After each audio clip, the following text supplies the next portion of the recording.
හරි. පොතේ අපි නම් ෆාස්ට් ට්‍රැක් පේපර් 1 එක ඩිස්කෂන් එක පටන් ගමු. මුල්ම ප්‍රශ්නේ තියෙන්නේ මෙන්න මෙහෙමයි. අංශුවක් තිරසට තීට කෝණයක් අනතව q ආරම්භක ප්‍රවේගයක් සහිතව ප්‍රක්ෂේපණය කරන ලදී කියලා තියෙනවා. හරි. අපි පොඩි රූපයක් ගන්න ගමු මුලින්ම. දැන් මෙන්න වස්තුවක් තියෙනවා. මෙයා මෙන්න මේ විදිහට ප්‍රක්ෂේපණයක් වෙලා තියෙනවා. හරිද? right. එතකොට මෙයාගේ ආරම්භක ප්‍රවේගය u කියලා දීලා තියෙනවා. මෙයාගේ තිරසට තියෙන ආනතිය තමයි ඊට කියලා තියෙන්නේ. හරි. දැන් පුතේ ඔයාලා මෙන්න මෙහෙම සීන් එකක් ගන්නවා. මොකද්ද? දැන් මේ වගේ සාමාන්‍ය චලිත ස්වභාවයක් අපි මේ වගේ ප්‍රක්ෂිප්තයක් ගත්තොත් එහෙම අපි ප්‍රක්ෂිප්තයක් අධ්‍යයනය කරන්නේ සිරස් චලිතයක් සහ තිරස් චලිතයක් විදිහටනේ. එතකොට දැන් මේ වස්තු මේ ගමන් මාර්ගයට අදාළව මේකට අදාළ වෙන තිරස් සිරස් චලිතය ගත්තොත් මොකද වෙන්නේ? මේ විදිහට උඩට ප්‍රක්ෂේපණය කළාට පස්සේ ආ මේ විදිහට ඉහළට ගිහිල්ලා මෙන්න මේ උපරිම ලක්ෂයට ගිහිලා ඊට පස්සේ ආය පාරක් මොදලා තියෙන්නේ. එයා ඇවිල්ලා තියෙනවා තමන්ගේ මුල් පිහිටීමට. මේ මම අර ඇදලා තියෙන පුතේ සිරස් චලිතය ඇන්දොත් එහෙම තියෙන මෙන්න මේ විදිහට. පැහැදිලිද? හරි. ඊට පස්සේ දැන් මෙතන ආරම්භක ප්‍රවේගය u නම් මෙතන ආරම්භක සිරස් ප්‍රවේගය වෙන්න ඕනේ u sin θ කියන කොටස. හරිද? right. එතකොට දැන් ඔයාලට පේනවා මෙන්න මෙහෙම සීන් එක. දැන් මෙතන මේ වස්තුව උඩට ගිහිල්ලා ආයෙ තමන්ගේ නැවත මුල් පිහිටීමට පැමිණලා තියෙනවා නම් මේ ප්‍රක්ෂිප්තය සඳහා සිරස් විස්ථාපනය වෙන්න ඕනේ බිඳුවයි. තේරුණාද? ඒකට හේතුව තමයි වස්තුව ඉහළට ගිහිල්ලා ආයෙ මේ පිහිටීමට එනවා කියලා කියනකොට ඒ සිරස් විස්ථාපනය ශුන්‍යයි කියලා කියන එක. හරි. ඊට පස්සේ අංක දෙකකින් අහන්නේ මෙන්න මෙහෙම සීන් එකක්. මොකද්ද මේ? සම්පූර්ණ චලිතය සඳහා ගතවන කාලය සඳහා ප්‍රකාශනයක් ගන්න කියලා. හරි. පුතේ මේ දැන් ඔයාලා දන්නා මෙන්න මෙහෙම තියරි එකක් මොකද්ද? අපි ප්‍රක්ෂිප්ත කතා කරද්දී ප්‍රක්ෂිප්තවල හැම වෙලාවෙම අපි චලිත සමීකරණ දාන්නේ සිරස්ව. හරිද? එකම එක අවස්ථාවකදී විතරයි අපි තිරසට චලිත සමීකරණ දාන්නේ. ඒ තිරසට දාන්නේ පුතේ තිරස් පරාසය හොයන වෙලාවෙදි විතරයි. තේරුණාද? ඒක හොඳට මතක තියාගන්න. දැන් මෙතනදී අපෙන් අහන්නේ මේ වස්තුව මෙතන ඉඳලා මෙතනට යාමට ගතවන කාලය හොයන්න කියලා. හරි. දැන් මේ වගේ ගානක් ඔයා දැක්ක ගමන්ම මෙන්න මේ දේ හිතෙන්න ඕනේ. මොකද්ද? දැන් මම අර කලින් කිව්වා වගේ අපි ප්‍රක්ෂිප්තව කතා කරන්නේ සිරස් විස්ථාපනයක් සහ තිරස් විස්ථාපනයක් විදිහටනේ. මේක දැක්ක ගමන් ඔයාලට තේරෙන්න ඕනේ right. මේ වස්තු මේ චලිතයේ සිරස් විස්ථාපනය ශුන්‍යයි කියලා. හරිද? හරි. එතකොට මෙතන අපි මේ චලිත සම්පූර්ණ මම මේ ගන්නම් AB කියලා. හරිද? පුතේ මේ AB චලිත කොටස සැලකුවොත් එහෙම මේ චලිත කොටසේ විස්ථාපනයේ බිඳුවයි. අපෙන් ප්‍රශ්නේ අහන්නේ කාලයක් ගැන. හරිද? ඔයාට අදහසක් තියෙනවා නම් යම්කිසි චලිතයක් සඳහා විස්ථාපනයයි නැත්නම් කාලයයි සම්බන්ධ වෙනවා නම් පුතේ ලොවෙත් මතක තියාගන්න මෙන්න මේ සමීකරණය දාන්න. S සමානයි ut ධන භාගයයි at වර්ග කියන සමීකරණ දාන්න පුරුදු වෙන්න. පැහැදිලිද? එතකොට දැන් මම කිව්වා මේ ප්‍රක්ෂිප්ත අපි සලකන්නේ නැත්නම් අපි ගණන් හදන්නේ පුතේ මෙන්න මේ චලිතය සලකලා. හරිද? right. එහෙමනම් මම මෙන්න මේ චලිත කොටස කියන්නේ ඇත්තට මේ තියෙන්නේ මේකගේ සිරස් විස්ථාපන කොටස තමයි මේ තියෙන්නේ. මම මේකට දාන්න චලිත සමීකරණයක් ඉහළට S සමානයි ut ධන භාගයට වර්ග සමීකරණය දැම්මොත් එහෙම ඔයා දන්නා පුතේ මෙතනදී විස්ථාපනය ශුන්‍යයි. u කියලා කියන්නේ දැන් මෙයා මේ විදිහට u වලට ප්‍රක්ෂේපණය කළාට ආරම්භක සිරස් ප්‍රවේගය වෙන්න ඕනේ කීයද? u sin θ. හරි. එහෙනම් මෙතන අපි ගමු u sin θ කියලා දාමු. ඊට පස්සේ අපි සලකමු චලිත කාලේ t කියලා. right. ඊට පස්සේ ධන භාගයයි පොතේ දැන් මේ අපි සමීකරණ දාලා තියෙන ඉහළටනේ. ඔයා දන්නවා ගුරුත්වජ ත්වරණය හැම වෙලාවෙම ක්‍රියා කරන්නේ කොහොමද? සිරස්ව පහළට. එහෙමනම් මෙතන එතකොට ඍණ 10 කියලා ආදේශ කරන්න ඕනේ. වතාවක් t වර්ග කියලා ගන්න පුළුවන්. මේක තව පොඩ්ඩක් සුළු කරොත් එහෙනම් බිඳුව සමානයි u sin θ t මේක සුළු කරාට පස්සේ ධනයි ඍණයි ඍණ මෙතන බෙදුවට පස්සේ 5යි t වර්ග කියනවා. අපි මෙහෙම අරන් අපි මේක මේ g වලින්ම ප්‍රකාශනය අරන් යනකොට මොකද ඉස්සරහට අර මේ තොරණේ වලට මම දාන්න පුතේ 10 වෙනුවට g කියලා දාන්න. හැබැයි මෙතනදී මම දාන්න ඕනේ ධන g නෙවෙයි ඍණ g කියලා. හේතුව මම මේ සමීකරණය දාලා තියෙන්නේ සිරස්ව ඉහළට නිසා. හරිද?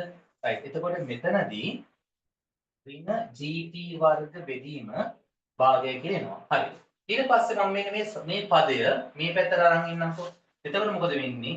gt වර්ග බෙදීම 2 සමානයි u sin theta t කියලා එනවා අපේ ප්‍රකාශනයක්. මේක තව පොඩ්ඩක් සුළු කරලා දැන් ඔයාලට පේනවා මෙතනට මේ කපන්න පුළුවන්. එහෙමනම් t කියලා කියන්නේ 2u sin theta බෙදීම g කියලා ප්‍රකාශනයක් ගන්න පුළුවන්. හරි. එතකොට මේ තියෙන්නේ වස්තුවේ මුළු ප්‍රක්ෂිප්ත කාලය සඳහා එන ප්‍රකාශනය. පැහැදිලිද? right. ඊට පස්සේ අපෙන් අහන තුන්වෙනි කොටස එනයින් වස්තුවේ තිරස් පරාසය මෙන්න මේ ප්‍රකාශනය කියලා පෙන්වන්නේ කියලා. හරි. පොතේ දැන් මම අර කලින් කිව්වා වගේ අපි ප්‍රක්ෂිප්තවලදී තිරසට සමීකරණයක් දාන්නේ තිරස් පරාසය හොයනකොට විතරයි. හරිද?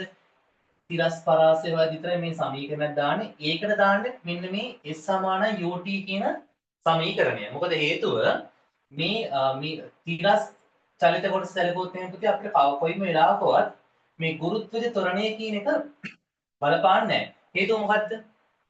හේතුව තමයි දැන් අපි සමීකරණය දාන්නේ තිරස්වනේ. ගුරුත්වජ ත්වරණය තියෙන්නේ සිරස්ව. එතකොට කොයිම වෙලාවකවත් සිරස්ව ඉන්න කෙනෙක් තිරසට බලපෑමක් ඇති කරන්නේ නැහැ. ඒ නිසා තිරසට ගති ත්වරණයක් නැහැ කියලා ගන්න පුළුවන්. හරිද? ඒ නිසා සමීකරණය මේකයි. එහෙමනම් මෙයාගේ තිරස් පරාසය ගත්තොත් පුතේ මේකට තිරස් පරාසය කියලා කියන්නේ. එහෙනම් r සමානයි ඊට පස්සේ ප්‍රවේගය ගද්දී දැන් මෙතන තියෙන u ප්‍රවේගය අපි තිරසට තියෙන ප්‍රවේග සංරචකය තමයි සලකන්න ඕනේ. එතකොට දැන් මේක u නම් මේක මම විභේදනය කළාට පස්සේ ඔයා දන්නවා මෙතන ඉන්න ඕනේ. එතකොට මොකද්ද? u cos theta කියලා. හරිද? එහෙමනම් මෙතන ආදේශ කළොත් එහෙම u වලට ඉන්නේ ආරම්භක තිරස් ප්‍රවේගය. ආරම්භක තිරස් ප්‍රවේගය කියන්නේ කවුද? u cos theta. හරි. ඊට පස්සේ කාලය සඳහා අපි ප්‍රකාශන ගත්තේ මෙන්න මේක ගන්න. හරිද? එතකොට අපි අරන් තියෙනවා මොකද්ද? 2u sin theta බෙදීම g කියලා ප්‍රකාශනයක් ඇවිල්ලා තියෙනවා. එහෙනම් මේක තව පොඩ්ඩක් සුළු කළොත් එහෙම අපිට මෙන්න මෙහෙම ගන්න පුළුවන්. 2u වර්ග sin theta cos theta බෙදීම g කියලා. පැහැදිලිද? ඔන්න ඕක තමයි එතකොට මේ කතන්දරේ තියෙන්නේ. පැහැදිලිද? right. ඊට පස්සේ අපිට කියනවා මෙන්න මෙහෙම කැලලක් දීලා තමයි මේක දැන් ත්‍රිකෝණමිතික අනුපාතයක් නැත්නම් ත්‍රිකෝණමිතික සරල සාම්‍යයක් මේ සමීකරණ අපිට ආදේශ කරලා අපිට තව පොඩ්ඩක් මේක හදා ගන්න පුළුවන්. පොතේ මෙන්න මෙහෙම සීන් එකක් තියෙන්නේ මොකද්ද මේ 2 sin theta cos theta කියන ප්‍රකාශනය වෙනුවට අපිට ඕනනම් දාන්න පුළුවන් sin 2 theta කියන එක. හරිද? එහෙමනම් මෙන්න මේ කැලලම මේ කොටස වෙනුවටම මම දැම්මොත් එහෙම r 2 sin 2 theta එහෙනම් අපිට මෙහෙම ලියන්න පුළුවන්. ඒ තමයි r සමානයි u වර්ග බෙදීම g sin 2 theta කියලා. පැහැදිලිද? right. දැන් හොඳට මතක තියාගන්න දැන් අපි දැන් ওই සමීකරණ ඔය මේ MCQ එකෙන් හදද්දි පොතේ මේ තිරස් පරාසයට මෙන්න මේ සමීකරණ එකපාරම දැම්මොත් ලේසි. හරිද? ඒක ඔයාලට ගණන් හදද්දි තේරෙයි. මේක හෝ මේක. මෙන්න මේ සමීකරණ දෙකෙන් එකක් පුතේ පොඩ්ඩක් මේ දෙකම හරිය ගමන් නැහැ. පොඩ්ඩක් මතක තියාගන්න. එතකොට ඔයාලට හරිය ওই ගණන් MCQ එහෙම කරද්දි හරිය ලේසි. හරිද? right. ඊට පස්සේ කියනවා 4 අපි දැන් තාම කතා කරන්නේ පළවෙනි ප්‍රශ්නේ. අංශුව සිදු කරන උපරිම සිරස් විස්ථාපනය ප්‍රකාශනයක් ගන්න කියලා තියෙනවා. හරි. දැන් මේකයි සීන් එක. දැන් අංශුව සිදු කරන උපරිම විස්ථාපනය උපරිම සිරස් විස්ථාපනය කියන්නේ පොතේ මෙතන ඉඳලා මෙතනටනේ. එහෙනම් මේකගේ තියෙන උපරිම සිරස් විස්ථාපනය තමයි මේ තියෙන්නේ. ඕකම තමයි මෙන්න මේ චලිතයේදී මෙතනින් නිරූපණය කරන්නේ. තේරුණාද? වැඩි ලේසි. හරිද? ඔන්න ඔහොමයි සීන් එක තියෙන්නේ. දැන් පුතේ මෙන්න මේ දේ මතක තියාගන්න. අපි ගත්තොත් එහෙම ප්‍රක්ෂිප්තයක උපරිම සිරස් උස ගත්තොත් එහෙම මේකත් එක්ක මෙන්න මේ පදේ දැක්ක ගමන් ඔයාලට මෙන්න මේ දේ මතක් වෙන්න ඕනේ. මොකද්ද? උපරිම සිරස් උස ගත්තොත් එහෙම උපරිම සිරස් උසේදී වස්තුවේ සිරස් ප්‍රවේගය බිඳුවයි කියලා මතක තියාගන්න. දැන් මේවා මේ ගණන් හදද්දී ඔයාලට මේ දේ ට්‍රික් වුණොත් වැඩේ කොට. තේරුණාද? එහෙමනම් දැන් උපරිම සිරස් උස ගත්ත ගමන් මේ උපරිම ලක්ෂයේදී උපරිම උසේදී මෙයාගේ තිරස් ප්‍රවේගය බිඳුවයි කියලා මතක තියාගන්න. හරිද? රයිට්. මම කියවනේ අපි සමීකරණ හැම වෙලාවම දාන්නේ සිරස්ව එක අවස්ථාවකදී හැර. ඒ තමයි මේ තියෙන්නේ. හරිද? එතකොට අනිත් හැම වෙලාවම අපි සමීකරණ දාන්නේ සිරස්ව. එහෙමනම් අපි මේ කතන්දරේදී උසන හොයන්න තියෙන්නේ. හරි. ඒකත් එහෙනම් අපි සමීකරණ දාන්න ඕන ඔළුවේ තියාගන්න සිරස්ව කියලා. අපි මේ කතන්දරේ මොනවද දන්නේ? මේ සිරස් චලිත කොටස දැලුවොත් එහෙම මෙතන ආරම්භක ප්‍රවේගය දන්නවා. අවසාන ප්‍රවේගයක් දන්නවා. හරිද? ඊට පස්සේ අහන්නේ මෙන්න මේ විස්ථාපනයක් ඒත් එක්කම පොතේ මේ අර හැංගිලා තියෙන පදයක් තියෙනවා මේ ගණන් වල ඒ තමයි ත්වරණය. ත්වරණය අපි අනිවාර්යෙන් දන්නවා කීයද? 10 නැත්නම් g. එහෙනම් මේ පද ටික තියෙන සමීකරණය තමයි මොකද්ද? මෙන්න මෙයා. v වර්ග සමානයි u වර්ග ධන 2යි as කියලා මතක තියාගන්න. දැන් මේ සමීකරණ දන්නවනේ ඔයාලා. එතකොට මෙන්න මෙයාගේ පොඩි පොඩි කෑලි ගත්තාම ඔයාලට පොඩක් ඇඟේ තියෙන්න ඕන පුතේ. හරිද? රයිට්. එහෙමනම් අපි මේක දැම්මොත් එහෙම මම ගන්නවා මේ ලක්ෂ්‍ය C කියලා. ඒ කියන්නේ මෙතන A නම් මෙතන C. හරි. එතකොට මම මේ සමීකරණය දාලා තියෙන්නේ A ඉඳලා C වලට. එහෙනම් C වලදී ප්‍රවේගය බිඳුවයි. මොකද අපි අරන් තියෙන්නේ මේ උපරිම උසේදී සිරස් ප්‍රවේග සංරචකයේ බිඳුවයි. දැන් AC ඉඳ දන්නවනේ. සමානයි. පුතේ ආරම්භක ප්‍රවේගය කීයද? ආරම්භක ප්‍රවේගය තමයි u sin θ. එහෙමනම් u sin θ එයාගේ මොකද්ද? වර්ගය ගන්න ඕනේ 2යි. දැන් මෙතන මම සමීකරණය දාලා තියෙන සිරස්ව ඉහළට නිසා මෙතන a වලට ආදේශ වෙන්න ඕනේ ඍණ g කියලා. වතාවක් x. ඕනනම් ඔයාලට ඕනනම් ගන්න පුළුවන් අපි මේ දාලා තියෙන අකුරු වලින් h කියලා වුණා. හරි. එහෙමනම් මෙතන සුළු කරද්දී මොකද දැන් මේ මෙයාගේ වර්ගය ගද්දි දන්නවනේ කතන්දරේ මොකද්ද? මෙතන u සහ sin θ තියෙනවා මේ වර්ගය ගද්දි මේ වර්ගය දෙකටම පොදුයි. මේක ලියන්නේ මෙන්න මෙහෙමයි. u වර්ගය sin වර්ග θ ඍණ 2gh කියලා ගන්න පුළුවන්. හරිද? දැන් මෙච්චර මේ දේවල් ඔයාලා මම දන්නවා ඔයාලා මේවා කියලා. ඔකද? Excuse me sir, මේ බෝඩ් එක පේන්නේ නැන්නේ පහළ.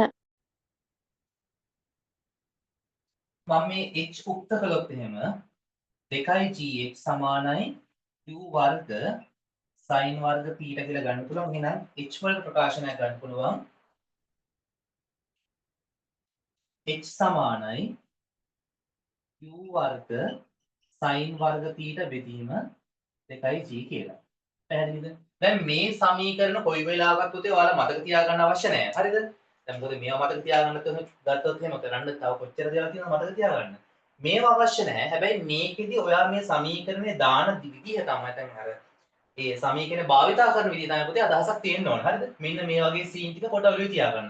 හැබැයි මෙන්න මේ සමීකරණේ නම් මේක හෝ මේක මතක තියාගත්තා කියලා පාඩුවක් වෙන්නේ නැහැ. හරිද? ඒක ඔයාලට ගණන් හදද්දි තේරෙයි. රයිට්. එහෙනම් ඔන්න ඔබ තමයි පුතේ මුල්ම ප්‍රශ්නෙට උත්තරේ වෙන්නේ. රයිට්. අපි එහෙනම් දෙවෙනි ප්‍රශ්නට යමු.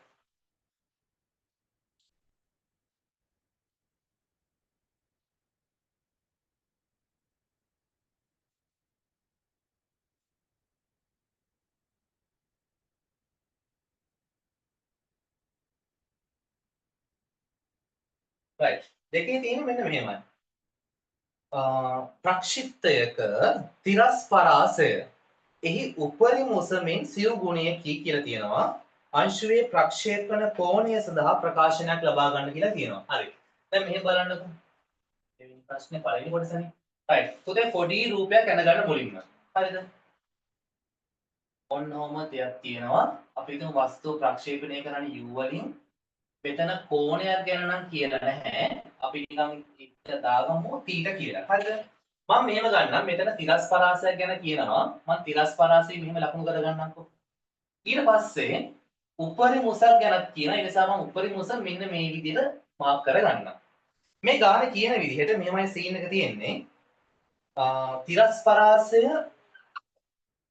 එහි උපරිම උස වගේ සිව් ගුණයක්. ඒ කියන්නේ r සමානයි 4h කියලා සමීකරණයක් විදිහට තමයි තියෙන්නේ. පැහැදිලිද? හරි. දැන් පුතේ මෙතන අපිට කියනවා උපරිම උසක් කියලා කියනවානේ. හරිද? එහෙනම් මම අර කලින් කිව්වා වගේ මෙහෙම කරමුකෝ.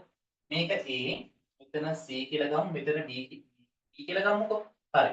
එහෙමනම් අපි මුලින්ම උපරිම උස හොයාගෙන ඉමු. පැහැදිලිද? හරි. දැන් ඔයා දන්නා සීන් එක මේකයි. පුතේ දැන් මේ ප්‍රක්ෂිප්තයට අදාළව සිරස් මේ චලිතය සැලකුවොත් එහෙම ඌ වෙන්නේ මොකද්ද? කොහොම උඩට ගියා. ආයෙ පහළට ආවනේ. එතකොට ඔයා දන්නවා මෙතනදී මේ චලිතය දැක්ක ගමන් පුතේ ඔයාලට දැනෙන්න ඕනේ මෙන්න මේ දේ. මොකද්ද? මේ කොටස දැක්ක ගමන් දැනෙන්න ඕනේ දේ තමයි මොකද්ද? මේ චලිත කොටසේදී සිරස් විස්ථාපනය ශුන්‍යයි කියලා.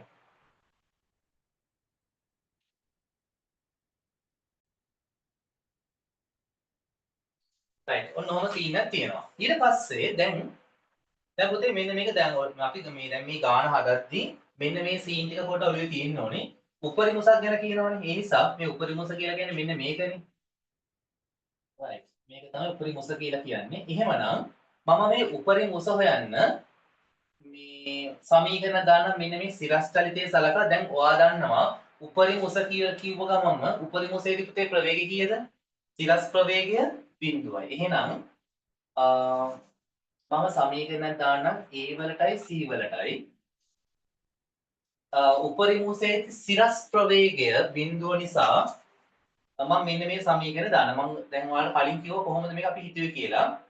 ඇයි මම මේ හැම වෙලාවෙම මේ උපරිමසේදී සිරස් ප්‍රවේගය කියලා ගන්නෙ? උපරිමසේදී සිරස් ප්‍රවේගය තමයි 0 වෙන්නේ. එහෙනම් පුතේ තිරස් ප්‍රවේගය කීයද?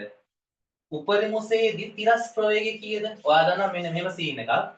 දැන් මෙයාගේ ආරම්භක තිරස් ප්‍රවේග සංරචකය කීයද? u cos θ නේ. හරිද? ඔයා මෙහෙම තීරයක් දන්නා මොකද්ද මේ ප්‍රක්ෂිප්තයක තිරස් ප්‍රවේග සංරචකය ඕනම ලක්ෂයකදී තිරස් ප්‍රවේග සංරචකය නියතයි. හරිද? ඒක ආරම්භකාගයට සමානයි. එහෙනම් පුතේ මේ උපරිමසේදී සිරස් ප්‍රවේගය ශුන්‍ය වුණාට තිරස් ප්‍රවේගයක් තියෙනවා. ඒක සමානයි කාටද? u cos θ ට. තේරුණාද? ඒ නිසා මම මේ හැම වෙලාවෙම මේ වචනේ highlight කරලා කියන්නේ. පැහැදිලිද? right. එහෙමනම් දැන් ඔන්න මෙතන ගත්තට පස්සේ මේක බිඳුවයි u කියලා කියන්නේ ඔයා දැන් දන්නවා u sin θ වල වර්ගය ගන්න ඕනේ ධන දෙවාරයක් මෙතන a වෙනුවට මම ගන්නවා ඍණ g කියලා. දැන් ඔයාලට තේරෙනවනේ ඍණ g ආවේයි කියලා නේද? හරි ඊට පස්සේ h. එහෙනම් මම මේක සුළු කරන් ගියොත් එහෙම u වර්ග sin වර්ග θ ඍණ 2gh ඌ මේ පැත්තට ගෙනාවට පස්සේ 2gh සමානයි u වර්ග sin වර්ග θ කියලා ගන්න පුළුවන්.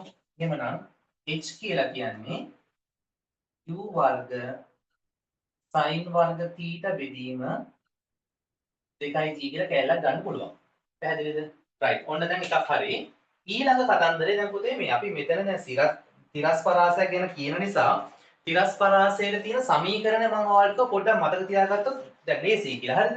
හරි. දැන් මතක් කරගන්න මොකක්ද සමීකරණය? තිරස් පරාසයට එන එකක් තමයි r සමානයි u වර්ග බෙදීම g sin 2θ. මේ තියෙන්නේ තිරස් පරාසයේ තියෙන එක සමීකරණයක්.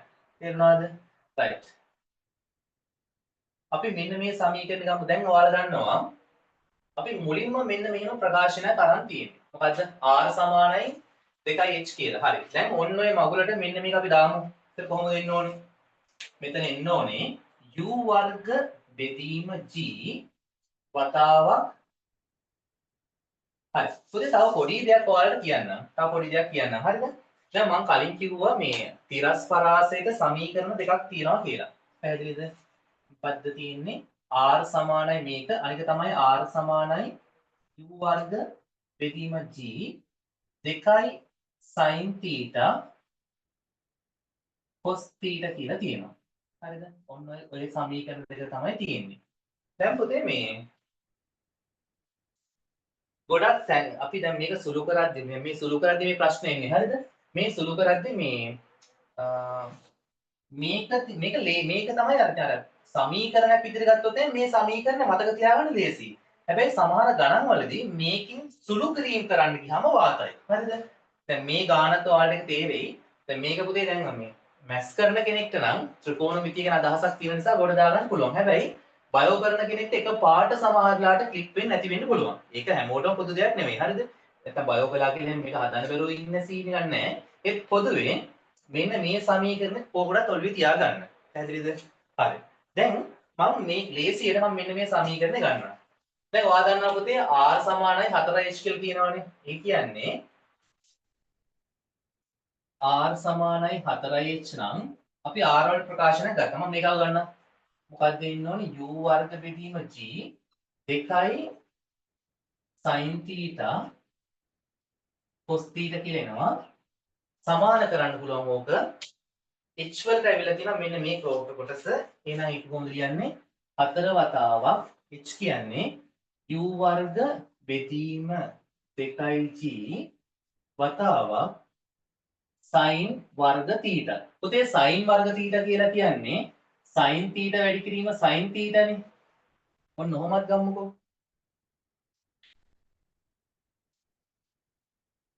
මම මේක ආයෙ පොඩ්ඩක් ලියන්නම්.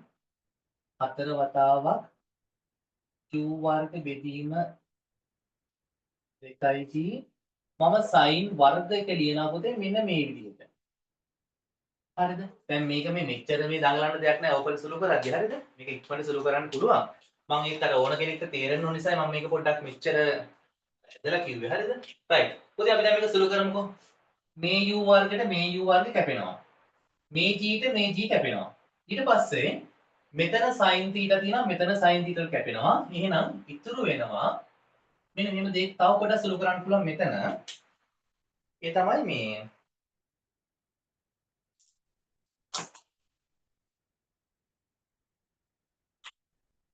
මෙතන 2යි පුතේ මෙතනත් දෙකක් තියෙනවා ওই දෙකත් කපලා දාමු. එහෙනම් අපිට අන්තිමට ඉන්නේ මෙන්න මෙහෙම දෙයක්. cos θ සමානයි sin θ කියලා එනවා. නේද? හරි. දැන් cos θ sin θ දැක ගමම ඔයාට එක දෙයක් දැනෙන්න ඕනේ. මොකද්ද? ඒ තමයි sin θ බෙදීම cos θ කියලා කියන්නේ tan θ කියන එක. හරි. එහෙනම් අපි මෙහෙම කරමු. මම මේ cos θ එහා පැත්තට ගෙනියොත් එහෙනම් පුතේ නම් sin θ බෙදීම cos θ විදිහටනේ තියෙන්නේ. එහෙමනම් මේ කියන්නේ tan θ වලට. right. එහෙනම් වැඩේ ලේසි. එක සමානයි tan θ නම් පුතේ tan θ එක වෙන්නේ tan නාගේ එක වෙන්න අංශක කීයද? 45 දී. එහෙමනම් ඔන්න ඕකයි මෙතන ප්‍රක්ෂේපණ කෝණය වෙන්නේ. පැහැදිලිද? දැන් සාමාන්‍යයෙන් මෙන්න මේ වගේ ගණන් පුතේ ඉන්නේ MCQ වලට. හරිද? එතකොට ඒ නිසා දැන් අපි MCQ අසුළු කරද්දී අපි ගොඩක් වෙලා ගන්න බෑ. ඒ නිසා මෙන්න මේ කතන්දර ටික පොඩ්ඩක් ඔළුවේ තියාගන්න. පැහැදිලිද? විශේෂයෙන් මෙන්න මේ දේවල් සහ මේ සමීකරණ භාවිතා කරන විදිය. තේරුණාද? right. අපි යමු දෙවෙනි ප්‍රශ්නේ දෙවෙනි කොටසට. අංශුවක් තිරසට ඇල්ෆා කෝණයක් ආනතව ප්‍රක්ෂේපණය කරන ලදී ආරම්භක ප්‍රවේගයේ u ලෙස සලකන්න අංශුවේ තිරස් පරාසය සහ උපරිම සිරස් විස්ථාපනය සමාන නම් මේක ප්‍රකාශනයේ බව පෙන්වන්න කියලා තියෙනවා. හරි. දැන් පුතේ මෙතන කියන්නේ මෙන්න මෙහෙම ප්‍රක්ෂේපණයක් තියෙනවලු. මෙයාගේ ආරම්භක ප්‍රවේගය අපි u කියලා ගමුකෝ. හරිද? මෙයාගේ ආනතිය පුතේ ඇල්ෆා කියලා තියෙනවා. දැන් මේක කියන්නේ මෙයාගේ තිරස් පරාසය සමාන වෙනවලු මෙයාගේ සිරස් උසට. හරිද? තිරස් පරාසය සිරස් උසට සමාන වෙනවලු. ඒ කියන්නේ r සමාන කාටද h කියලා ගන්න පුළුවන්. පැහැදිලිද? right. දැන් පුතේ දැන් මේකත් අර කලින් මේ සිද්ධිය වගේම තමයි. හරිද? හදන්නේ. එතකොට දැන් ඔයා මතක තියාගන්න මේ කතන්දරේ. දැන් මේ r සමාන වෙන්නේ මොකටද? r සමානයි u වර්ග බෙදීම g 2යි sin θ cos θ කියලා අපි දන්නවා.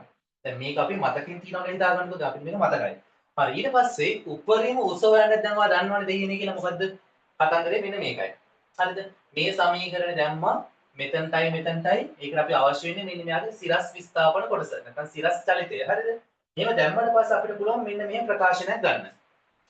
මම කෙලින්ම මෙතනදී ගන්නවා. ඒ පුතේ දැන් ඔයාලා මේක ගානක් හදද්දී මේ සමීකරණ කඩපාඩමේ තියාගන්න ඕනේ නැහැ. හරිද? මේවා කඩපාඩමේ තියාගන්න ඕනේ නැහැ. තිබ්බා කියලා වැරද්දකුත් නැහැ. ඒත් ඒවා අත්‍යවශ්‍ය නැහැ. හරිද?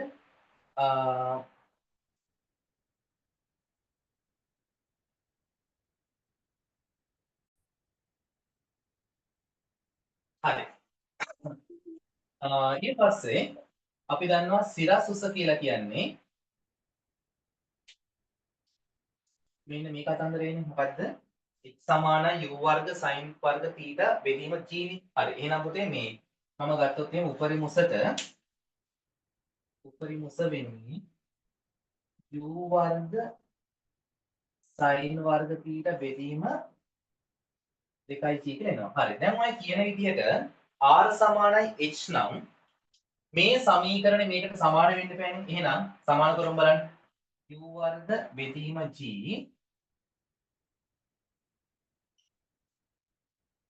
sin θ cos θ සමාන වෙනවා u වර්ග පුතේ sin වර්ග θ එනකොට මම මෙහෙම ලියන්නම් පොඩ්ඩක් sin θ වැඩි කිරීම sin θ කියලා බෙදීම 2g කියලා ගන්න පුළුවන්. පැහැදිලිද? හරි. එතකොට මේක සුළු කළොත් එහෙම u වර්ගයට u වර්ග කැපෙනවා sin θ එක sin θ කැපෙනවා g ට g කැන්සල් වෙනවා. එහෙමනම් අපිට මෙන්න මෙහෙම කැලලක් නෝන මේ දෙක පුතේ මේ පැත්තට අරන් ඉන්න. එතකොට කොහොමද එන්නේ? 4යි cos θ නෙමෙයි cos alpha නේ. මෙතන alpha ඊට alpha කියලා ගමුකෝ. මෙන්න මම 30ක් ගන්න alpha කියලා. හරිද?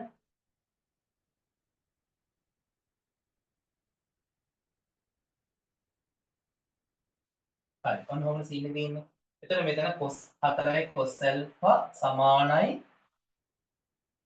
sin alpha කියලා තියෙනවා.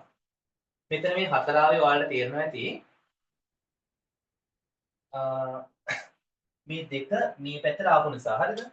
එහෙමනම් දැන් මම අර කලින් කිව්වා වගේ cos alpha sin alpha කියලා දැක්කොත් එහෙම දුටු තැන ඔයාලට දැනෙන්න ඕනේ මොකද්ද? sin alpha බෙදීම cos alpha කියන්නේ tan alpha කියලා. එහෙනම් මම cos alpha එහා පැත්තට ගෙනියන්නම්. එහෙනම් මෙහෙම කතන්දරයක් එන්නේ මොකද්ද? 4 සමානයි tan alpha කියලා එනවා. එහෙනම් ලේසියෙන් ගන්න පුළුවන් alpha සමානයි tan inverse 4යි කියලා උත්තරේ එනවා. පැහැදිලිද? හරි. අපි එහෙනම් ඊට පස්සේ කැලලට යමු.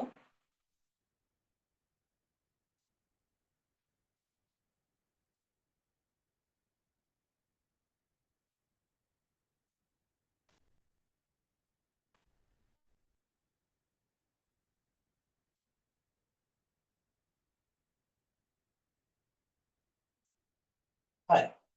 දෙවෙනි එකේ තුන්වෙනි රෝමිල කමේ තියෙන මෙන්න මෙහෙම සීන් එකක්. තුවක්කුවකින් සියලු දිශාවලට වෙඩි උණ්ඩ නිකුත් කරනු ලබයි. වෙඩි උණ්ඩ තුවක්කුවෙන් පිටවන වේගය v නම් අපෙන් අහනවා උණ්ඩයක උපරිම තිරස් පරාසය සොයන්න කියලා. හරි. දැන් කතන්දරේ මෙන්න මේකයිනේ. දැන් අපිට මොනවා තුවක්කුවක් තියෙනවා. හරිද? මේ තුවක්කුවෙන් උණ්ඩ පිට වෙනවා කියන තැන හැමතැනටම මෙන්න මේ විදිහට ඔන්න ඔය විදිහට තුවක්කුවෙන් උණ්ඩ පිට වෙනවා. තේරුණාද? රයිට්. එතකොට පුතේ ඔයා දන්නා දැන් මෙන්න මෙහෙම සීන් එකක්. මෙතන කියනවා මෙන්න දැන් අපි පොදුවේ රූපයක් ගමු හරිද? දැන් මේ දෙපැත්තටම විහිදෙනවා. මම එක පැත්තක විතරක් කොටසක් ගන්නවා. හරිද? රයිට්. මෙන්න මෙහෙම ගමුකෝ. මේ වගේ තුවක්කුවක් අරගෙන මේ තුවක්කුවකින් උණ්ඩ පිට වෙනකොට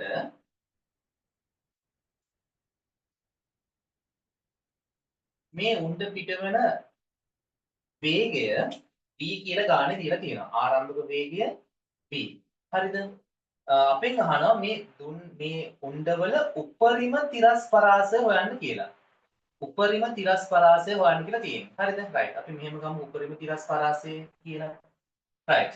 දැන් ඔන්න තව දෙයක් ඔයාලා මතක තියාගන්න ඕනේ. ඒ තමයි පුතේ මේ ප්‍රක්ෂිප්තයක උපරිම තිරස් පරාසය ගන්න නම් මේ වස්තුව ප්‍රක්ෂේපණය කරන්න ඕන කෝණය කීයද?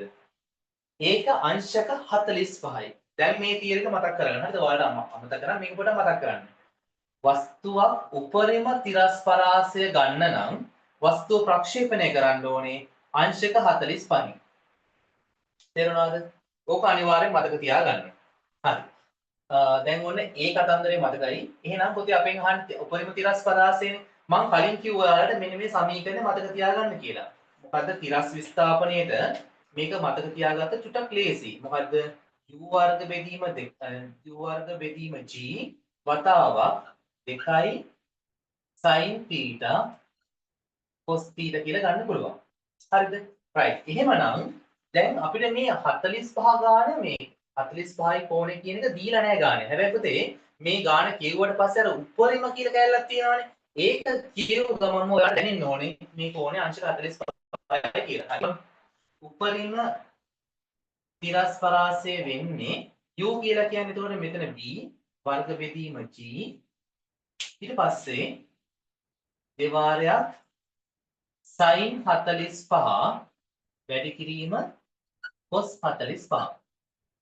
හරි සුළු කරමු b වර්ග බෙදීම g වතාවක් 2. දැන් පුතේ sin 45 කියන්නේ කීයද? 1යට මූල 2යි. වැඩි කරනවා cos 45 කියලා කියන්නේ කීයද? 1යට මූල 2යි. right. ඊට පස්සේ ඊළඟ කතන්දරේ මූල 2යි වැඩි කළාට පස්සේ කීයද? 2යිනේ. ආයෙ කතන්දර දෙකක් නැහැ. එහෙනම් උපරිම තිරස් පරාසය වෙන්නේ b වර්ග බෙදීම g වතාවක් 2 තියෙනවා. පුතේ හරියට එන්නේ කීයද? 2මයි. මේ මූල 2 වැඩි කිරීම මූල 2 කියලා කියන්නේ 2යි. එහෙනම් මේ දෙක කැන්සල් වුණාට පස්සේ උපරිම තිරස් පරාසයේ එන්නේ b වර්ග බෙදීම g කියලා. ඔන්න ඔය කතන්දරේ මතක තියාගන්න. හරි ඊට පස්සේ අපි අහනවා තුන්වෙනි කොටසේ b පාර්ට් එක කෙනයින් වෙඩි උණ්ඩ පතිත වන උපරිම වර්ගඵලය සොයන්න. හරි දැන් මම කියවනේ මේ විදිහට හැමතැනටම යනවා කියලා. අපි මේක දිහා උඩින් බැලුවොත් එහෙම. ඔයා මේක දිහා උඩින් බැලුවොත් එහෙම ඔයාලට පේන්නේ මෙන්න මෙහෙම සීන් එකක්. මේ උණ්ඩ හැම පැත්තටම යන නිසා පුතේ මේක උණ්ඩ ගමන් කරන්නේ කොහොමද? වෘත්තාකාර මේ පතයකට වෘත්තාකාරව විහිදෙනවා. හරිද? එහෙමනම් දැන් මේ උණ්ඩේ නිකුත් කරන තුවක්කුව මෙතන තියෙනවා නම් උණ්ඩට යන්න පුළුවන් උපරිම තිරස් පරාසය අපි මේ වෘත්තයේ අරය කියලා ගන්නවා. එහෙමනම් r max නේ. දැන් මේ වෘත්තයේ වර්ගඵලය කියන්නේ පුතේ වර්ගන වෘත්තයක වර්ගඵලය හරිය කොහොමද? 5r වර්ග. එහෙමනම් මෙතනට 5r වෙනකොට අපි මේ ගත්ත ප්‍රකාශනය දාගන්න. b වර්ග බෙදීම g වල වර්ගය. මේක සුළු කරද්දී 5 මෙතන මේ වර්ගය හොඳට මතක තියාගන්න මේ වර්ගය මෙයාටත් පොදුයි මෙයාටත් පොදුයි. එහෙනම් මෙතන ගත්තොත් එහෙම v 4 වෙනි බලය මෙතන g වල දෙවෙනි බලය කියලා ගන්න පුළුවන්. පැහැදිලිද? තුන්වෙනි ප්‍රශ්නේ. මෙහෙමයි තියෙන්නේ. තිරස සමග අංශක 45ක කෝණයක් සාදමින් 40යි මූල දෙකක ප්‍රවේගයෙන් ප්‍රක්ෂේපණය කරන ලද අංශුවක් තත්පර 3කට පසු. හරි. දැන් මෙහෙම ගන්නකො. ඔන්න දැන් වස්තුවක් තියෙනවා. මෙයා මේ විදිහට ප්‍රක්ෂේපණය කරනවා. ප්‍රක්ෂේපණය කළාට පස්සේ මෙයාව ප්‍රක්ෂේපණය කරන්නේ 40යි මූල 2යි කියන ප්‍රවේගයකින් මෙයාව තිරසට අංශක 45කින් තමයි ප්‍රක්ෂේපණය කරන්නේ. හරිද? ඊට පස්සේ කියනවා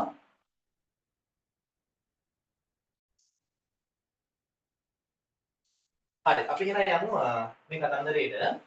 දැන් මෙතන පුතේ කියන්නේ මේ අංශුව ප්‍රක්ෂේපණය කරලා තත්පරකට 3කට පස්සේ කතන්දරයක් නහන්නේ. හරි අපි හිතමු දැන් අපි දන්නේ තත්පර 3කට පස්සේ මේක කොහෙ තියෙනවද කියලා දන්න අදහසක් නෑ අපිට. හරිද? අපි නිකන් පොදුවේ ගමු මෙන්න මේ වගේ තැනක්. හරි. මෙන්න මෙතන තමයි තත්පර 3කට පස්සේ මේ අංශුව මෙතනට එනවා කියලා හිතමුකෝ. right. ඊළඟට පුතේ මේ ඔයා දන්නවා අපි මේ ප්‍රක්ෂිප්තයක් ගත්තොත් එහෙම ප්‍රක්ෂිප්තයක යම්කිසි ලක්ෂයක ප්‍රවේගය අපි කතා කරන අපි ගණන් හදන්න පාවිච්චි කරන්නේ ඒ ලක්ෂයේ තිරස් ප්‍රවේග සංරචකය සහ තිරස් ප්‍රවේග සංරචකය විදිහටනේ.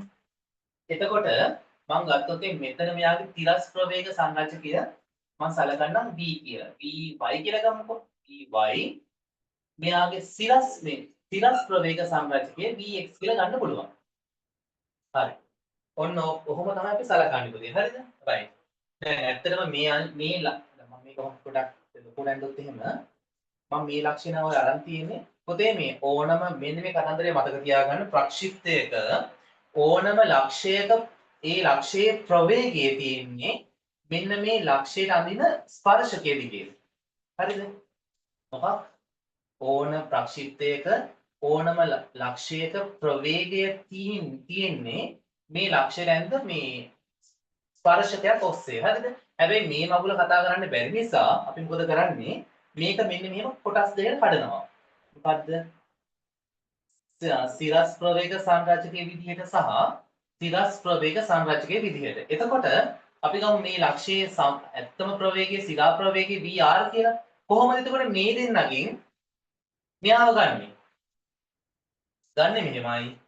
Vr කියලා කියන්නේ පුතේ මේ දෙන්නගේ Vx වල වර්ගය ධන Vy වල වර්ගයේ වර්ගමූලය. ඔන්න ඔහොම තමයි ඕනම ප්‍රක්ෂිප්තයක ඕනම ලක්ෂයක ප්‍රවේගය හොයන්නේ. තේරුණාද? අපි මේක මේ ලේසියට Vy සහ Vx විදියට ගන්නවා. අරගෙන ඒ දෙක හොයලා මේ ලක්ෂයේ සිරා ප්‍රවේගය නැත්නම් සංප්‍රයුක්ත ප්‍රවේගය හොයන්නේ මෙන්න මේ සමීකරණය. තේරුණාද? right. ඊට පස්සේ අපි දැන් ගානට එමු. හරිද? දැන් මේ ගාන කියන්නේ මෙන්න මෙහෙම දෙයක්. මුලින්ම අහනවා මෙයාගේ සිරස් ප්‍රවේග සංරචනය. ඒ කියන්නේ පුතේ Vy. හරි. දැන් අපෙන් අහන්නේ මොකද්ද? Vy වල අගයනේ. Vy වල අගය අහන්නේ අපි දන්නවා ආරම්භක ප්‍රවේගය. මෙතන ඉඳලා මෙතනට යන කාලයක් දන්නවා. හැංගිලා තියෙන පදේ මොකද්ද? ත්වරණය. ත්වරණයක් දන්නවා නම් පුතේ අපි මේ සමීකරණ මේ අකුරු ටික තියෙන සමීකරණයක් ගමු. දාමු මෙන්න මෙයාව. මොකද්ද? v සමානයි q ධන at. ඒ මුන් ටික ඉන්න සමීකරණේ මේකනේ. හරි. මම මේ සමීකරණ දාන්න පුතේ මෙතන මම a කියලා ගන්න මෙතන c කියලා p කියලා ගන්නම්. මම මේ සමීකරණය දැම්මේ a ඉඳලා b වලට. හරිද? right. එතකොට b වලදී ප්‍රවේගය තමයි අවසාන ප්‍රවේගය. අපි ගමුකෝ vy කියලා. u කියලා කියන පුතේ දැන් මෙතන තියෙන 40යි මූල දෙකනේ. හැබැයි හොඳට මතක තියාගන්න ඔයා සලකන්න ඕනේ ආරම්භක ප්‍රවේගයේ විදිහට ආරම්භක තිරස් ප්‍රවේග සංරචකය. හරිද? ආරම්භක සිරස් මෙන්න මෙයාව තමයි ඔයා ගන්න ඕනේ. ඒ ගන්නේ කොහොමද? ආරම්භක ප්‍රවේගයේ පුතේ මේ පැත්තට විභේදනය කරන්න. විභේදනය කරනවා කියලා කියන්නේ 40යි මූල දෙකයි sin 45 කියලා ගන්න එක. පැහැදිලිද? එහෙනම් 40යි මූල දෙකයි sin 45 ඊට පස්සේ මෙතන ධන a කියන්නේ දැන් මේක පුතේ දැන් උඩට දාන්නේ ඒ නිසා අතන ඉන්න මේ ගුරුත්ව චිත්‍රණය අපිට ආදේශ කරන්න වෙන්නේ ඍණ 10 විදියට කාලය 3යි. හරි. අපි මේක අපිට සුළු කරමුකෝ. සුළු කරද්දි මෙහෙමයි සීන් එක 40යි මූල දෙක දැන් මතක් කරන්න sin 45 කියන්නේ කීයද? sin 45 කියලා කියන්නේ 1යට මූල දෙකයි. ඍණ 30යි. මේක සුළු කළොත් එහෙම මෙතන මූල දෙකට මූල දෙක කැපෙන. එතන 40 ඍණ 30 කියලා කියන්නේ 10යි. ඔන්න එහෙනම් ඒක හරි. ඊට පස්සේ අපෙන් B වලින් අහනවා මෙන්න මේ මොකක්ද? මෙයාගේ තිරස් ප්‍රවේග සංරචකය. පුතේ මම කලින් කිව්වා ප්‍රක්ෂිප්තයක තිරස් ප්‍රවේග සංරචකය නියතව තියෙන්නේ. ඒ තිරස් ඕනම ලක්ෂයක තිරස් ප්‍රවේග සංරචකය සමාන වෙනවා ආරම්භයේදී තියෙන තිරස් ප්‍රවේග සංරචකයට. හරි. තිරස් එක මෙහෙමනේ. එහෙනම් තිරස් එක විගත්තොත් පුතේ ඔයාලට ගන්න පුළුවන් මෙයාව මේ පැත්තට විභේදනය කරලානේ. ඒ කියන්නේ අපි දන්නවා u cos 40 u cos θ කියලා. මෙතන u වෙන්නේ 40යි මූල දෙක වතාවක් cos 45 cos 45 කියලා කියන්නේ 1යට මූල දෙක. එහෙමනම් උත්තරේ මේ ගන්න පුළුවන් කීයද? 40යි ms ඍණ 1 කියලා. ඔන්න තියෙනවා මේ තත්පර තුනකදී එයාගේ තියෙන තිරස් ප්‍රවේග සංරචකය. right. ඊළඟට එනයින් අංශුවේ සංප්‍රයුක්ත ප්‍රවේගය සහ චලන දිශාව හොයන්න කියලා කියනවා. හරි. දැන් මම ඔයාලට කලින් කිව්වා පුතේ මේ අපි කොහොමද දැන් මම මෙතන හදන්නම්කෝ.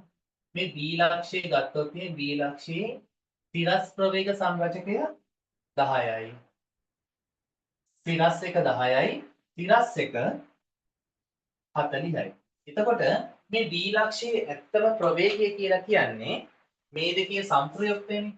ඉතින් අපි ගත්තොත් එහෙම ඒක BR කියලා ගත්තොත් එහෙම මම කලින් කිව්වා BR හොයන්නේ කොහොමද?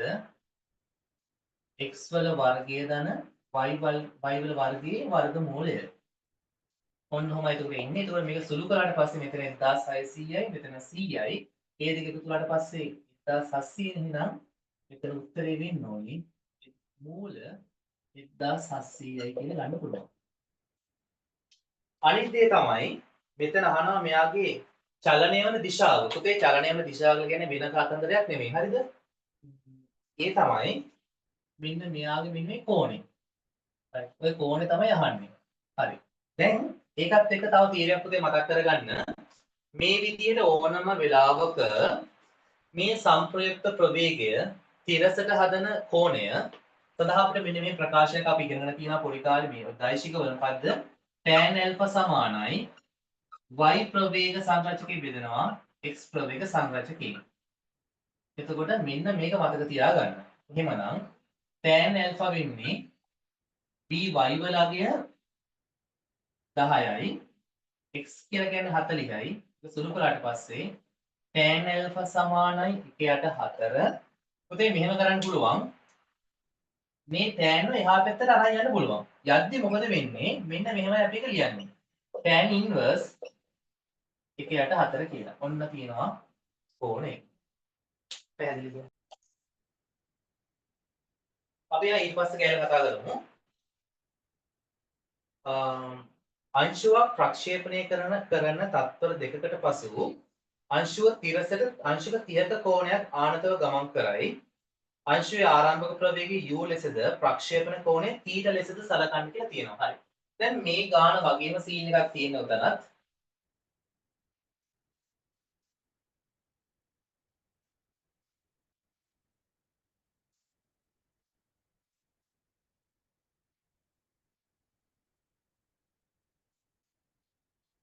මේව ගමු. දැන් ඔන්න වස්තුව ප්‍රක්ෂේපණය කරනවලු ආරම්භක ප්‍රවේගය u කියලා තියෙනවා. හරිද? ආරම්භක ප්‍රවේගය u ඊට පස්සේ මෙයාගේ ආනතිය θ කියලා ගන්න කියලා තියෙනවා. තත්පර දෙකකට පසු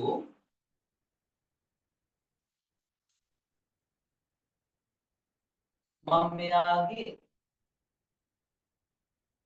සිරස් ප්‍රවේගය vy කියලා ගන්නම්. සිරස් ප්‍රවේගය vx කියලා ගන්නම්. දැන් පුතේ ඇත්තටම මේ ලක්ෂයේ තියෙන සිරා ප්‍රවේගය තියෙන්නේ මෙන්න මේ පැත්තටනේ. හරිද? මේ ප්‍රවේගය මේ එයාගේ ඒ ලක්ෂයේ ඇත්ත ප්‍රවේගය තිරස සමග සාධන කෝණය අංශක 30යි කියලා දීලා තියෙනවා. හරිද? right. දැන් ඔන්න ඔක මතක තියාගන්න. ඔන්න ඔහොම සීනයක් දැන් මෙතන කියන්නේ. right. අපි දන්න ටික ඉස්සෙල්ලා පොඩ්ඩක් මෙතන ලියාගමුකෝ ඔක්කොම කරන්න කලින්. හරිද? දන්න ටික ලියාගත්තොත් එහෙනම් පුතේ මෙහෙමයි සිද්ධිය වෙන්නේ. එකක් තමයි දැන් මෙතන මේ ලක්ෂයේ ප්‍රවේගය තිරස සමග සාධන කෝණය නැත්තම් ඒ වෙලාවේ මෙයාගේ දිශාව දීලා තියෙනවා. අපි දන්නවා දිශාව සම්බන්ධ කරගන්නේ කොහොමද? ඔයා දන්නවා tan alpha සමානයි යම් අවස්ථාවක තිරස් ප්‍රවේග සංරචකයේ බෙදනවා තිරස් ප්‍රවේග සංරචකයෙන්. ඔය කතන්දරේ මෙතන දැම්මොත් එහෙම කොහොමද එන්නේ? tan 30 සමානයි vy බෙදීම vx කියලා ගන්න පුළුවන්. ඒතර tan 30 කියන්නේ කීයද? 1යට මූල 3යි සමානයි vy බෙදීම vx කියලා ගමු. හරිද? ඕක කොහොමද තියන්නකෝ. right. ඊළඟ පුතේ අපි දන්න දේ තමයි මෙන්න මේක. මොකද්ද? දැන් මෙයා ප්‍රක්ෂේපණය කරන්නේ u කියන ප්‍රවේගයෙන්. මෙයාගේ ආරම්භක තිරස් ප්‍රවේග සංරචකය ගත්තොත් එහෙම මේක මම මේ පැත්තට කොහොම විභේදනය කරන්න ඕනේ කියන කෝණය දෙසන නිසා u cos θ කියලා ගන්න පුළුවන්. හරිද? right. ඊළඟ කතන්දරේ මේකයි.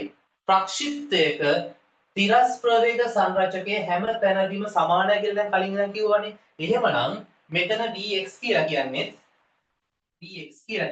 කවුද? u cos θ තමයි. හරි. ඔන්න අපි දන්න අනිත් දේ. මේක අපි දෙක කියලා ගමුකෝ. මේක එක. පැහැදිලිද? right. ඊළඟට පුතේ මෙතන ඉඳලා මෙතනට යන්න තත්පර දෙකක් ගිහිලා තියෙනවානේ. ඉතින් අපිට බැරිද කලින් කරා වගේ තත්පර දෙකකට පස්සේ ප්‍රක්ෂේපණය කරලා තත්පර දෙකකට පස්සේ මෙන්න මේ සිරස් ප්‍රවේග සංරචකය හොයාගන්න. හරිද? කොහොමද කරන්නේ? එහෙම ගමු. මම මෙතන පුතේ A කියලා ගන්නම්. මෙතන මම B කියලා ගන්නම්. හරිද? right. මම AB සලිත කොටස සැලකලා මම දාන්න ඉහළට B සමානයි U ධන AT. දැම්මොත් එහෙම මෙතන ප්‍රවේගය ඉන්නේ Vy විදිහට. U කියන්නේ පුතේ මේ ආරම්භක සිරස් ප්‍රවේග සංරචකයේ සිරස් එකේ ඉන්නේ U මේ පැත්තට විභේදනය කළාම ඒ කියන්නේ U sin θ. කොහොනේ ඉවතරනේ. U sin θ ඍණ 10 වතාවක් කාලයේ තත්පර දෙකයි ඔන්නයි. තේරුණාද? දැන් ඔන්න අපි දන්න ටික ඔන්න ඔකට ලියාගත්තා. හරිද? right. දැන් අපි යමු ප්‍රශ්න වලට. පුතේ ප්‍රශ්න වල අහන්නේ මොකද්ද? තත්පර දෙකකට පසු අංශුවේ තිරස් සහ තිරස් ප්‍රවේග සංරචක සඳහා ප්‍රකාශන ලබා ගන්න කියලා. හරි. ඕනනම් අපිට මෙන්න මේ විදිහට ඔන්න ප්‍රකාශන ගත්තා. තේරුණාද? right. ඊට පස්සේ කියනවා ඊළඟට මෙන්න මේ කතාවක් කියනවා. හරිද? ප්‍රක්ෂේපණය කර තත්පර 3කට පසු අංශුව තිරස්ව චලනය වේ. ඒ මොකක්ද කියන්නේ? මොකද්ද? ප්‍රක්ෂේපණය කරලා තත්පර 3කට පස්සේ අංශුව තිරස්ව ගමන් කරනවා. පුතේ මෙන්න මේකයි සිද්ධිය. හරිද? ප්‍රක්ෂේප දැන් ඔයාලා දන්නවා වස්තුවක් ප්‍රක්ෂිප්තයක උපරිම ලක්ෂ්‍ය ගන්නකො. උපරිම ලක්ෂ්‍යයේදී ඔයාලා දන්නවා තිරස් ප්‍රවේග සංරචකයේ බිඳුවයි. එහෙනම් ඒ වෙලාවේ ඇත්තටම ප්‍රවේගයක් තියෙන කොහෙටද? තිරස්ව. ඒ වෙලාව තමයි වස්තුවක් තිරස්ව ගමන් කරන වෙලාව. පුතේ මතක තියාගන්න ප්‍රක්ෂිප්තයක වස්තුව තිරස්ව ගමන් කරන්නේ. නැත්නම් යාගේ වස්තුවේ ප්‍රවේගය තිරස්ව තියෙන්නේ කොයි වෙලාවෙද? උපරිම උසේදී. හරිද? එහෙනම් උපරිම උසේ තමයි වස්තුව තිරස්ව ගමන් කරන්නේ. එහෙනම් මේ මෙතන ඉඳලා මෙතනට යන්න යාට ගත වෙලා තියෙනවා පුතේ මේ තත්පර 3ක්. හරිද? තත්පර 3ක් මෙතන ඉඳලා මෙතන යන ගත වෙනවලු. එහෙම කියනවා. එහෙනම් ඒ වෙලාවේ තීටහි අගේ කොහොම හරි තීටහි අගේ වන්නට තියෙනවා. right. මෙහෙම ගන්නකො දැන් අපි දන්නවා මෙහෙම සීන් එකක්. මොකද්ද? වස්තුව ප්‍රක්ෂේපණය කරලා උපරිම උසට යන්න තත්පර 3ක් ගත වෙනවා. හරිද? right. අපි ඔය කතන්දරේ දාමුකෝ. මම මෙහෙම ගන්නම්. මම AC චලිතය සලකලා දාන්නම් සිරස්ව ඉහළට සමීකරණයක්. මෙතන කාලයක් දීලා තියෙන නිසා පුතේ මම මෙයාව ගන්නම්. හරිද? දැන් උතන උසක් තිබුණා නම් අපිට දන්න පුළුවන් අර v වර්ග සමාන u වර්ග දන 2as. ඇයි මෙතන v ම ගන්න හදන්නේ? හේතුව මේකයි. උපරිම උසනේ. උපරිම උසේදී කිව්ව ගමන් මම අර කලින් කිව්වා වගේ ඔයාලට දැනෙන්න ඕනේ මොකද්ද? උපරිම උසේදී සිරස් ප්‍රවේගී බිඳුවයි. අන්න ඒදී දැනෙනවා නම් ඔයාලට මේ සමීකරණ පුතේ ටක් ගාලා තෝරගන්න පුළුවන්. හරිද? right. දාම් බලන්න මේක එන බිඳුවයි. මෙතන එන්න ඕනේ u cos θ ඍණ 10යි වැඩි කිරීම 3 කියලා. එහෙනම් එයා මේ පැත්තට ගෙනාවොත් එහෙම 30 සමානයි u cos θ කියලා එනවා. හරිද? 30 සමානයි u cos θ කියලා ප්‍රකාශනයක් එනවා. right. මේක අපි ගමුකෝ 4 කියලා. හරිද? right. දැන් මේ පුතේ මම මේ ඔක්කොම නිකන් ප්‍රකාශන ගත්තා විතරයි. මේ කිසි දෙයක් තම සුළු කරේ නෑ. හරිද? right. මං හිතනවා මේ කතන්දරේ මේ ප්‍රකාශන ටික ගන්න එක ඔයාලට තේරෙන්නේ නැති කියලා. හරිද? right. ඔය ටික ගත්තා නම් වැඩේ ගොඩ දැන් අපි කරමු එක සුළු කිරීම ටික. පුතේ ඔයාලට පේනවා මේ දෙවෙනි ප්‍රකාශනය නේ. දෙවෙනිගේ මොකද්ද වෙලා තියෙන්නේ? vx සමාන u cos θ කියලා. මෙතනින් අපි අරන් තියෙනවා u cos θ සමාන 30යි කියලා. එහෙනම් ඉතින් අපිට ගන්න පුළුවන් හරි ලේසියෙන් දෙවෙනි සමීකරණයයි හතරවෙනි සමීකරණයයි සැලකුවාම පස්සේ අපිට ගන්න පුළුවන් vx සමානයි කීයද?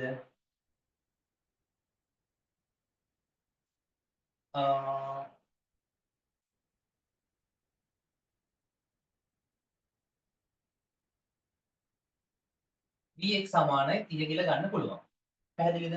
ඔය අගය පුතේ මෙන්න මේ පළවෙනි සමීකරණයට ආදේශ කළා නම් මට එනවා එකයට මූල 3 සමානයි vy බෙදීම vx නේ. vx කියලා කියන්නේ 30ක් නිසා vy සමානයි 30 බෙදීම මූල 3යි කියලා ප්‍රකාශනයක් ගන්න පුළුවන්. පැහැදිලිද? ඔන්න දැන් vx වල අගය දන්නවා. vy වල අගය දන්නවා. හරිද?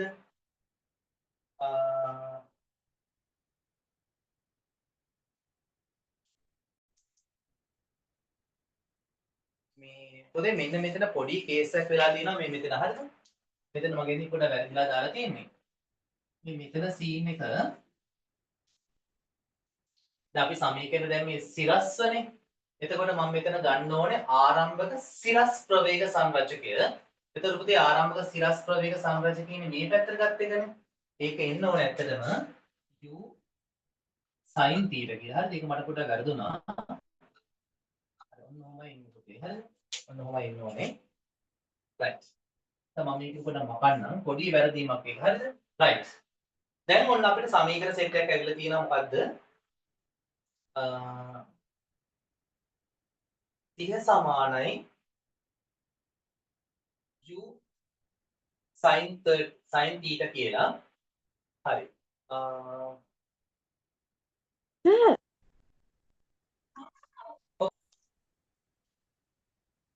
හරි.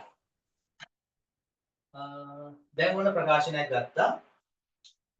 අපි ඒක මෙන්න මෙහෙම කරමු. හරිද? මේ මම හතරවෙනි ගත්ත ප්‍රකාශනය පුතේ තුන්වෙනි එකට ආදේශ කරමුකෝ. මොකද මේ තුනේ තියෙන මෙහෙමයි vy සමානයි u sin θ ඍණ 20යි කියලා. එහෙමනම් දැන් u sin θ වලගේ අපි දන්නවා කීයද? 30යි ඍණ 20යි. එහෙනම් පුතේ vy වලගේ කීයද? 10යි කියලා ගන්න පුළුවන්. vy වලගේ 10යි කියලා එනවා මෙතනදී. එහෙමනම් පළවෙනි සමීකරණය ගත්තොත් එහෙම මෙතන අපි දන්නවා vx කියලා කියන්නේ මූල 3යි vy නේ. ඒ කොහොමද ගත්තේ? මේ අරස් ගුණිත කරලා හරිද? vx සමානයි මූල 3යි vy කියලා ගන්න පුළුවන්. එහෙනම් vy වල අගය දැනටමත් අපි දන්නවා කීයද? 10යිනේ. හරි. ඔන්න ඔහම එතකොට එන්නේ. එහෙනම් vx සමානයි මූල 3යි 10යි මූල 3 කියලා එනවා. පැහැදිලිද? right. එහෙමනම් පුතේ ඕන දෙවෙනි සමීකරණ අපිට මෙන්න මෙහෙම ගන්න පුළුවන්. කොහොමද? vx වලට මම මෙයාව දාන්නම්. ඒ කියන්නේ කීයද? 10යි මූල 3යි සමානයි u cos θ කියලා එනවා. පැහැදිලිද? හරි. මම මෙයාව ගන්නම්කො 5 කියලා. පුතේ දැන් මේ කතන්දරේ මීට වඩා ලේසියෙන් හදන්න පුළුවන්. හරිද? මේක මීට වඩා පට්ට ලේසි විදිහට හදන්න පුළුවන් ටට්ටක් ගාලා ගන්න පුළුවන්. ඒත් මම මේක ඔයාලට පැහැදිලි කරන්න ඕන නිසා මෙච්චර ක්‍රම ගොඩකට මම මේ ගාන කරන්නේ. right. දැන් අපිට පුළුවන් ඔන්න මෙහෙම ගන්න. දැන් බලන්න පුතේ මේ 4යි 5යි මේ සමීකරණ දෙක දැක්කට පස්සේ ඔයාලට දැනෙනවා කොසුයි සයිනුයි තියෙනවා. ඒ නිසා අපි මේක බෙදමු. මම හතරවෙනි සමීකරණය පස්වෙනි සමීකරණයෙන් බෙදුවොත් එහෙම කොහොමද එන්නේ? 30 බෙදන්න 10යි මූල 3න් සමානයි u sin θ බෙදනවා u cos θ ගෙන්. එහෙමනම් ඔන්න බලන්න. මෙතන u කැපෙනවා. මේක කැපෙනවා මෙහෙම. පුතේ sin θ බෙදීම cos θ කියලා කියන්නේ tan θ. හරිද? ඔන්න ඒක අතන්දරේ හරි. තව ලස්සන දෙයක් තියෙනවා මෙතන. දැන් මෙතන තියෙන්නේ මොකද්ද? 3 බෙදන්න තියෙන මූල 3න් නේද?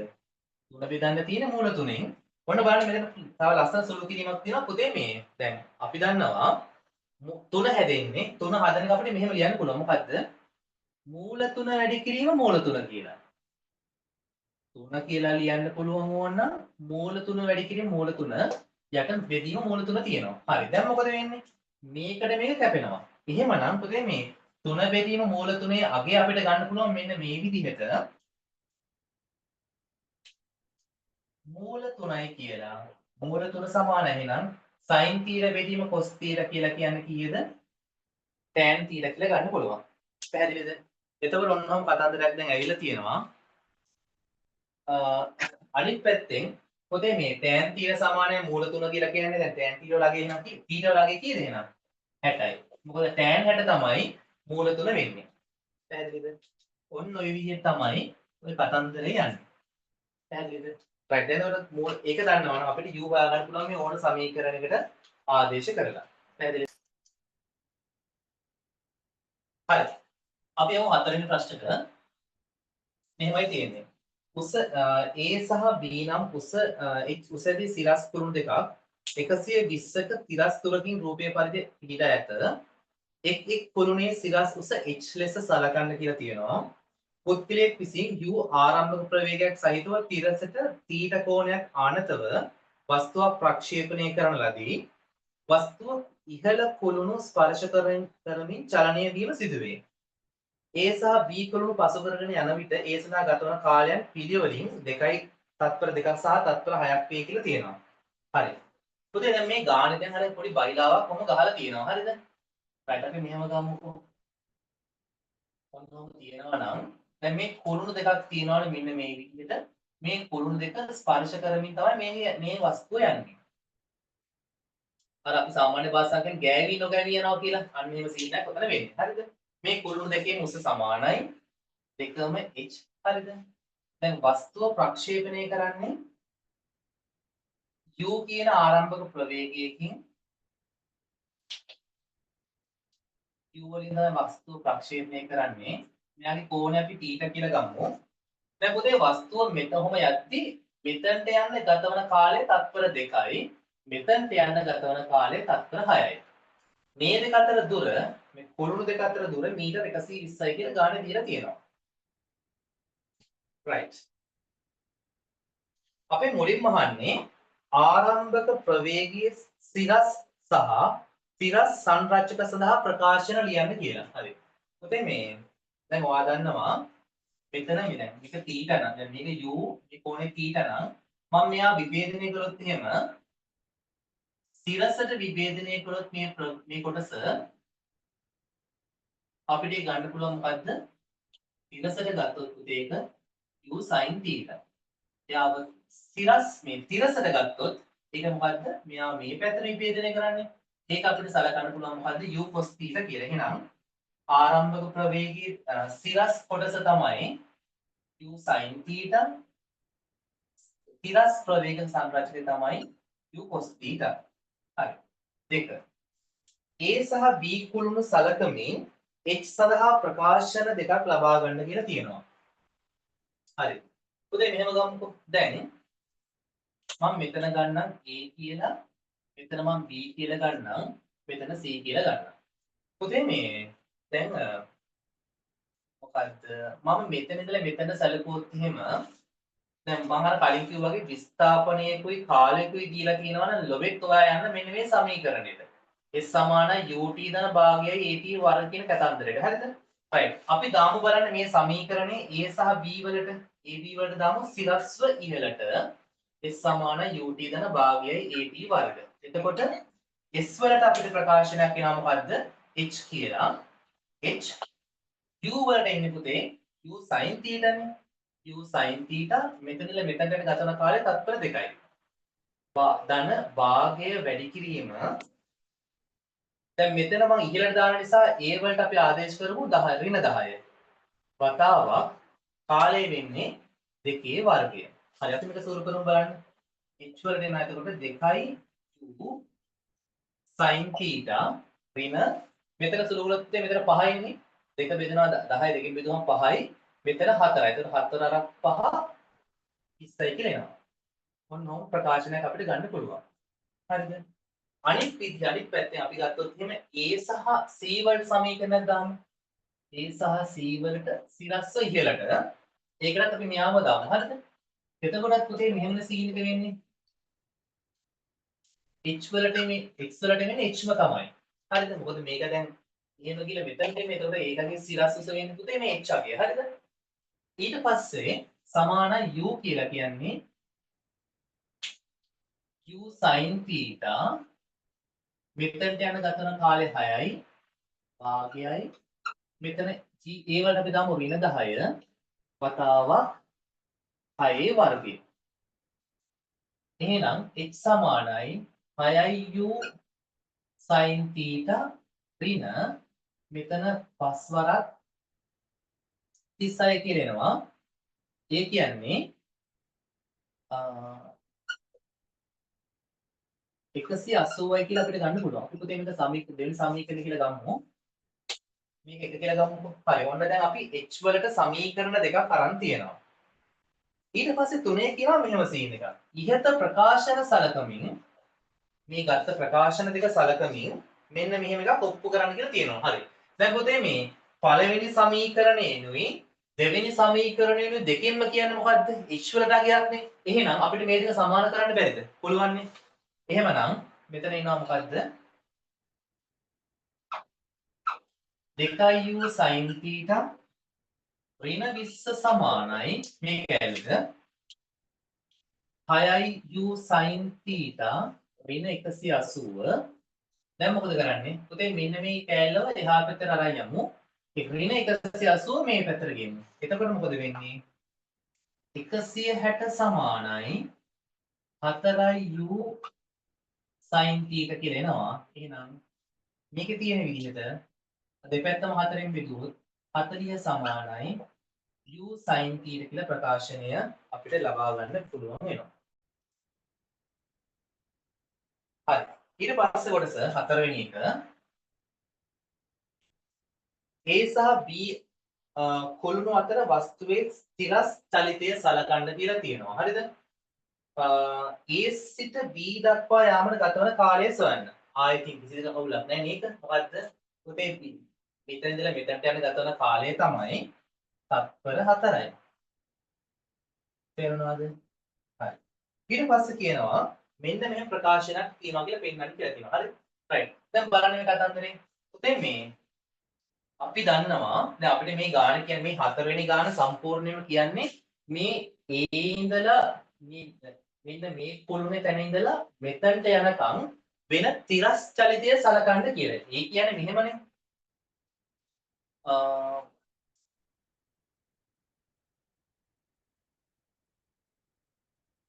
මෙන්න මේ කොටස තමයි සලකන්න තියෙන්නේ. තේරුණාද? ඒක නෑ තිරස් පරාසයක් වගේ. හරි. පුතේ අපි දන්නා දැන් මෙතන u cos 30යි u cos θ නම් මෙතනදී මෙයාගේ තියෙන තිරස් ප්‍රවේග සංරචකය කීයද? u cos θම තමයි. එහෙමනම් මේ කොටස මේ දීලා තියෙන පුතේ මේ 120යි කියලා දීලා තියෙන හරියට මෙතන ඉඳලා මෙතන තියෙන තිරස් පරාසය වගේනේ. එහෙමනම් මම ඒකට දාන්නම් මෙන්න මේ විදිහට තිරස් චලිතය සැලකුවොත් එහෙම අපිට තිරස් චලිතයට දාන්න වෙන්නේ S = ut කියන සමීකරණය. එතකොට b නම් මේ සමීකරණය දාලා තියෙන්නේ b ඉඳලා c වලට. හරිද? b ඉඳලා c වලට තිරස් චලිතය සලකලා සමීකරණය දැම්මට පස්සේ එතන s වලට එන්නේ පුතේ කීයද? 120යි u වලට එන්නේ කීයද? u cos θ වතාවක් ඊට පස්සේ b ඉඳලා c වලට යන ගතවන කාලය තත්පර 4යි.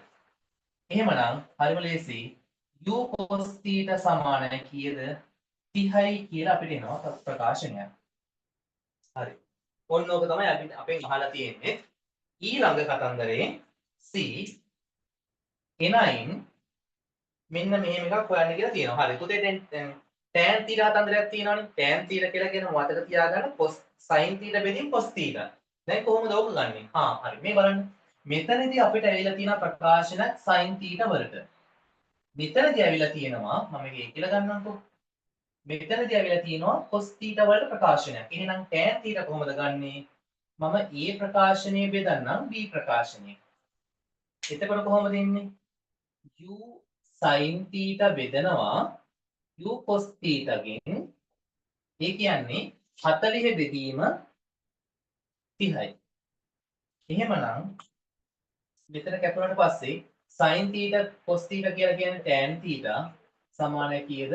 4 බෙදීම 3යි කියලා ගන්න පුළුවන්. පැහැදිලිද? එහෙනම් ඔන්න ඕක තමයි ප්‍රකාශනය. හරිද? right. හරි. පොතේ පස්වෙනි ප්‍රශ්නේ තියෙන්නේ මෙන්න මෙහෙම සීන් එකක්. පිතිකරුවෙක් පන්දුවකට පොළව මට්ටමේ සිට මීටර් භාගයක උසින් පහර දීම සිදු කරයි. පන්දුවේ ආරම්භක සිරස් සහ තිරස් ප්‍රවේග සංරචක පිළිවෙලින් 10ක් සහ 6යි කියලා තියලා තියෙනවා. පන්දු රකින්නා විසින් පොළව මට්ටමේ සිට 3 බෙදීම 2ක මීටර උසකදී පන්දුව රැක ගන්නවා කියලා තියෙනවා. හරි. දැන් Excuse me, sir. ඔව් right අපි සාමාන්‍යයෙන් පොඩි සරල රූපයක් ඇඳුනොත් මේකට අර හිතන්න මේ තියෙන්නේ පොළොව මට්ටම කියලා. මේ පොළොව මට්ටමේ ඉඳලා මේ පිටකරු පන්දුර පහර දෙන්න පුතේ මීටර භාගයක උසකින්. හරිද? ඒ කියන්නේ මෙන්න මේක භාගයයි මීටර කියලා දීලා තියෙනවා. හරිද? එතකොට මේ පන්දුව ඇත්තටම ප්‍රක්ෂේපණය වෙන්නේ මෙන්න මෙහෙම කතන්දරේ කියන්නේ. හරිද? දැන් අපිට සාමාන්‍ය පුතේ ගානක දෙන්නේ ආරම්භක ප්‍රවේගයේ u ඊට පස්සේ එයා තිරසර දරන කෝණය දානතිය මෙතන අංශක 30ක ආනතිය වගේ කියලා කතන්දරයන් දෙන්නේ. හරිද? හැබැයි මේ ගානේ පොඩි මෙහෙම දෙයක් කියලා තියෙනවා. මොකද්ද? මෙයාගේ ආරම්භක සිරස් ප්‍රවේග සංරචකය 10යි කියලා දීලා තියෙනවා. තිරස් ප්‍රවේග සංරචකය 6යි කියලා දීලා තියෙනවා. එහෙම දෙන්න පුළුවන්ද? ඔව් මේ දෙන්නේ. මේක පුතේ දෙන්න හේතුව අර ගාන ලේසි කරන්න. හරි? රයිට්. ඔන්න ඔහොම දැන් වස්තුව යනවලු. ගිහිල්ලා කියනවා මේ පන්දු රකින්නා විසින් පොළොවේ ඉඳලා මීටර 3.2කින් උසකින් මේ පන්දුව රැක ගන්නවලු. තේරුණාද? හරි. අපෙන් මුලින්ම අහනවා පන්දුව චලනය වන සිරස් විස්ථාපනය සොයන්න කියලා. හරි. දැන් කතන්දරේ මේකේ තියෙන්නේ. පුතේ පන්දුව ගත්තොත් එහෙම අපි පොළොව මට්ටමේ ඉඳලා ගන්න නැතුව මෙන්න මේ සීමාව ඉඳලා ගමුකෝ. මෙතනනේ පන්දුවේ ආරම්භක අවස්ථාව. එතන මෙතන ඉඳලා ඇත්තටම පන්දුවේ සිදුවන සිරස් විස්ථාපනය කියන්නේ පුතේ මෙන්න මේක. ඕක තමයි පන්දුවේ සිදුවන සිරස් විස්ථාපනය කියලා කියන්නේ පන්දුවේ සිදුවන. හරිද? රයිට්. එතකොට h හොයන්න නම් ඔයා දන්නවා මෙහෙම සීන් එකක්. මෙතන ඉඳලා මෙතන තියෙන උස 3/2යි. මෙතන ඉඳලා මෙතන තියෙන උස භාගයයි. නම් මොකද කරන්න තියෙන්නේ? ඔය දෙකේ අන්තරය ගන්න. එතන පුතේ මෙතන ඔයා දන්නා පොදු හරය 2යි. දැන් 3 එකක් අඩු කළාම 2යි. ඒ කියන්නේ උත්තරේ කීයද? මීටර 1යි. එහෙනම් පන්දුවේ සිදුවන සිරස් විස්ථාපනය කියන්නේ මීටර 1යි. හරි. ඊට පස්සේ 2 පන්දු රකින්නා පන්දුව රැක ගැනීමට ගතවන කාලය. ඒ කියන්නේ පුතේ මෙතන ඉඳලා මෙතනට යන ගතවන කාලයනේ. හරි. දැන් මම මේ සමීකරණයක් දැන් මෙතන අපිට විස්ථාපනයක් දන්නවා කාලයක් දන්නවා. එහෙනම් ඔයා දැන් දන්නවා මොකක්ද මොන සමීකරණයද දාන්න ඕනේ කියලා.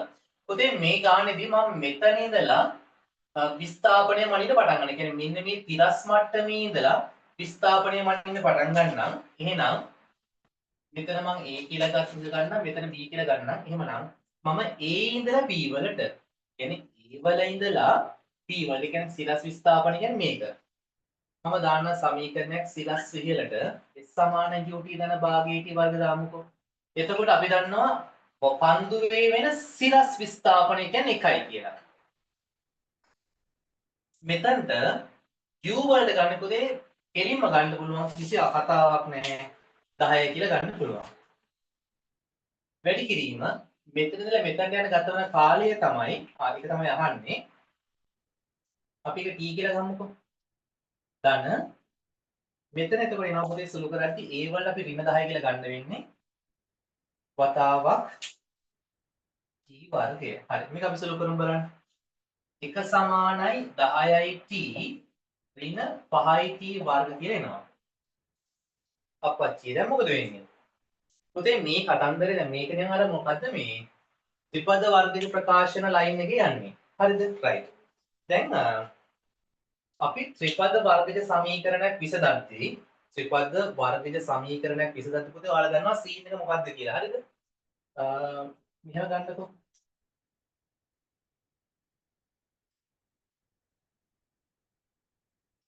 ත්‍රිපද වර්ගජ සමීකරණ විසඳද්දී මෙන්න මේ කරුණු දෙක පොඩ්ඩක් මතක තියාගන්න. මේක කරන්න පුළුවන් නම් හොඳයි. එකක් තමයි අර වර්ගපදයේ තියෙනවනේ. පුතේ වර්ගපදයේ ලකුණ අනිවාර්යයෙන්ම ධන කරගන්න. අනිවාර්යයෙන් නෙමෙයි. වර්ගපදයේ ලකුණ ධන කරගන්නවා නම් මේක සුළු කරන්න ලේසියි. හරිද? ඒක. දෙක තමයි වර්ගපදයේ තියෙන සංගුණතය එකක් කරගත්තා නම් තවත් ලේසියි. වර්ගපදයේ සංගුණතය. දැන් වර්ගපදය කියන්නේ මෙන්න මේක. ඒකේ සංගුණකය කියන්නේ මේ ඉස්සරහ තියෙන ඉලක්කම. මේ සංගුණක එකක් කරගන්න පුළුවන් නම් වඩාත් හොඳයි සුළු කරද්දී. හරිද? right. එහෙම බැරි වුණා කියලා ප්‍රශ්නයක් වෙන්නේ නැහැ. right. දැන් අපි බලමු පුතේ මේ වර්ගපදයේ ධන කරගන්නේ කොහොමද? ඒක නම් මෙයාව මේ පැත්තට අරන් යන්න. දැන් මුව මේ පැත්තට අරන් යද්දි මේකව නිකන් තියන්න එපා. ඌවත් එක්ක යන්න. එහෙනම් මොකද කරන්නේ අපි මේ දෙන්නම එහා පැත්තට අරන් යන්නකො. එතකොට කොහොමද එන්නේ? 5t වර්ග ඉන්න 10t ධන 1 සමානයි බිඳුව කියලා. හරිද? ඔන්න දැන් වර්ගපදයේ ධන කරගත්තා. සංගුණකයේ කීයද මෙතන තියෙන්නේ? පුතේ වර්ගපදයේ සංගුණකය 5යි. 5 එක කරගන්න මේ සමීකරණයේ සෙට් එකම 5න් බෙදලා යන්න ඕනේ. ප්‍රශ්නේ තියෙන්නේ මූ 5න් බෙදෙනවා, මෙයා 5න් බෙදෙනවා, මෙයා 5න් බෙදෙන්නේ නැහැ.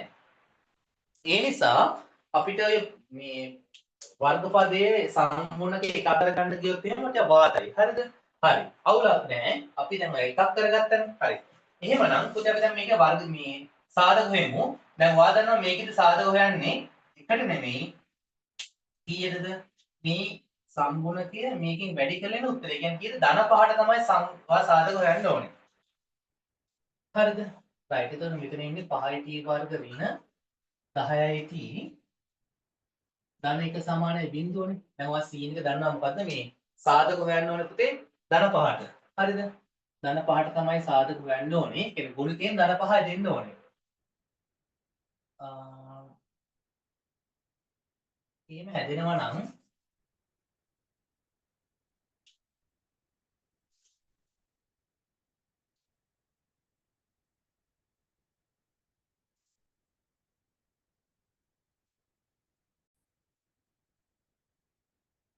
right. පුතේ මෙන්න මෙතන පොඩි මේ සුළු කරද්දි පොඩි ප්‍රශ්නයක් තියෙනවා මෙතන. ඒ තමයි මේ දැන් මේක ඇත්තටම සාධක ගන්න බෑ. හරිද? මෙතන ඇත්තටම මේ ගානේ පොඩි මේ දත්තල වැරද්දක් තියෙන්නේ. පුතේ මෙන්න මේ අගයන් දෙක මාරු වෙන්න ඕනේ. හරිද? මාරු වෙලා තමයි ඔය කතන්දරේ එන්නේ. හරි. ඒ නිසා මෙතනින් පස්සේ අපිට සාමාන්‍ය විදිහට සුළු කරන එක. ඒ කියන්නේ අර සාධක භාවිතයෙන් සුළු කරන එක කරන්න වෙන්නේ නැහැ. හැබැයි මේක පුතේ උත්තරයක් ගන්න පුළුවන් අපිට ඕන නම් එක්කෝ අර සමීකරණය භාවිතයෙන් දැන් ඔයාලට මතක නැහැ වර්ග සමීකරණ විස්තරදී අපි සමීකරණයක් පාවිච්චි කළා. නැත්තම් වර්ග පූර්ණ ක්‍රමයෙන් හොයන්න පුළුවන්. හරිද? හැබැයි අපේ සාමාන්‍ය පුතේ එක්සෑම් එකේදී එච්චර දේවල් වෙන්නේ නැහැ. හරිද? ඒ නිසා මෙතන පුතේ මේ ගානේ කතන්දරය ඔළුවේ තියාගන්න මේක සුළු කිරීමේ පොඩි ප්‍රශ්නයක් තියෙන නිසා මම මෙතනින් මේක පොඩ නතර කරනවා. හරිද? හැබැයි ඔයා මේ ගාන හැදුවා නම් මෙන්න මේ අගයන් දෙක මාරු කරලා උත්තරේ ගන්න පුළුවන්. හරිද? ඒ දැන් ප්‍රශ්නයක් වෙලා තියෙන නිසා මම මේ දැන් මට පුතේ මේ ඔයාලට තේරුම් කරන්න ඕනේ මෙන්න මේ කොටස. හරිද? මේ ගානේ මේ දත්ත අපි කොහොමද භාවිතා කරන්නේ නැත්නම් මේ සමීකරණ වලට ආදේශ කරන්නේ කොහොමද කියලා අදහසක් ගන්න ඇති. මෙතනින් පස්සේ මේකේ පොඩි අවුලක් තියෙන නිසා මම මේ ගාන කොටක් මෙතනින් කොහොම නතර කරනවා. හරිද? එතකොට පුතේ දැන් කාලය ගන්න වෙන්නේ කාලයට උත්තරයක් ගන්න පුළුවන්. ඒත් මම මේක සුළු කිරීම මෙතන කරන්නේ නැහැ. හරිද? මොකද ඒක ලේසියෙන් කරන්න බැරි නිසා කියන්නේ සාධක භාවිතයෙන් කරන්න බැරි නිසා. හරි. හිතන්නකෝ මෙතන අපි කාලේ උත්තරයක් ගත්තා කියලා. ඊට පස්සේ තුන්වෙනි සමීකරණයේ තියෙන්නේ තුන්වෙනි ගානේ තියෙන්නේ කාලය සඳහා අගයන් දෙකක් ලැබීමට හේතු සඳහන් කරන්න. හරි. ඊට පස්සේ දෙන A9 පන්දුව ගමන් කරන තිරස් විස්ථාපනය සොයන්න. හරි. පුතේ තිරස් විස්ථාපනය හොයන්න ඕන නම් මතක තියාගන්න තිරසට දාන්න S = UT සමීකරණය. එතකොට මෙතන R අගයන් හොයන්න තියෙන්නේ. එහෙනම් R සමාන වෙන්නේ මෙතන මේ තිරස් ආරම්භක තිරස් ප්‍රවේග සංරචකය කියලා කියන්නේ කීයද? 6යි. 6 වැඩි කිරීම මෙතනදී කාලයට අගයක් ගත්තා. ඒක මෙතන දාන්න. තේරුණාද? ඔන්න දාලා ඔය විදිහට අපිට උත්තරයක් ගන්න පුළුවන්. හරි.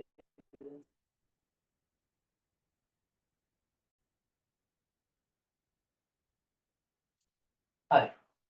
ඔතේ අන්තිම ප්‍රශ්නේ 5 වෙනි කොටසට අපි යමු. මෙහෙමයි තියෙන්නේ.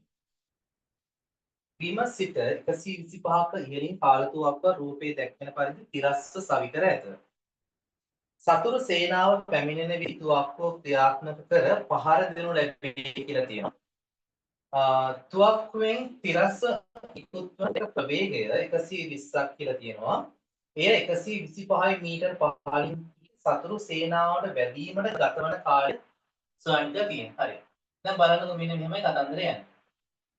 අපි සරල රූපයක් අඳගත්තොත් එහෙම මේ උණ්ඩේ පිටත් වෙන්නේ 120ක ප්‍රවේගයෙන්.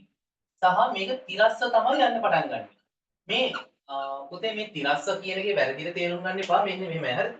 දැන් මෙයා ආරම්භක ප්‍රවේගය ওই විදිහට තිබුණාට මෙයා පස්සේ මොකද යන්නේ? මෙන්න මේ වගේ ගමන් මාර්ගයක තමයි ගමන් කරන්නේ. තේරුණාද? ඊට පස්සේ අපිට කියනවා මේ උස 125 මීටර කියලා. ඔන්න කොහොමයි තියෙන්නේ? right. එතකොට අපේ මුල්ම ප්‍රශ්නේ තමයි පුතේ මෙතන ඉඳලා මෙතනට යන ගතවන කාලය හොයන්න තියෙනවා. හරි. දැන් අපිට මෙතන කාලය හොයන්න තියෙන්නේ. එතකොට අපි අනිවාර්යෙන් සමීකරණයක් දාන්න පුතේ ස්ථිරස්ව. හරිද? ස්ථිරස්ව තමයි අපි සමීකරණේ දාන්නේ.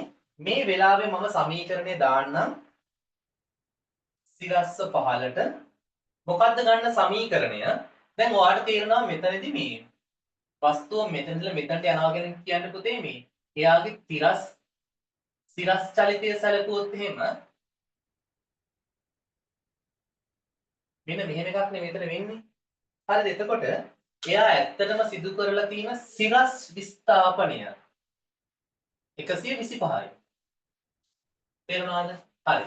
දැන් මම එහෙනම් මෙතන මේ සිරස් විස්ථාපනය දන්නවා කාලය තමයි අහන්නේ. ඒ නිසා විස්ථාපනයේ කාලය සම්බන්ධ වෙන නිසා මම මෙන්න මේ සමීකරණය පාවිච්චි කරනවා. හරිද?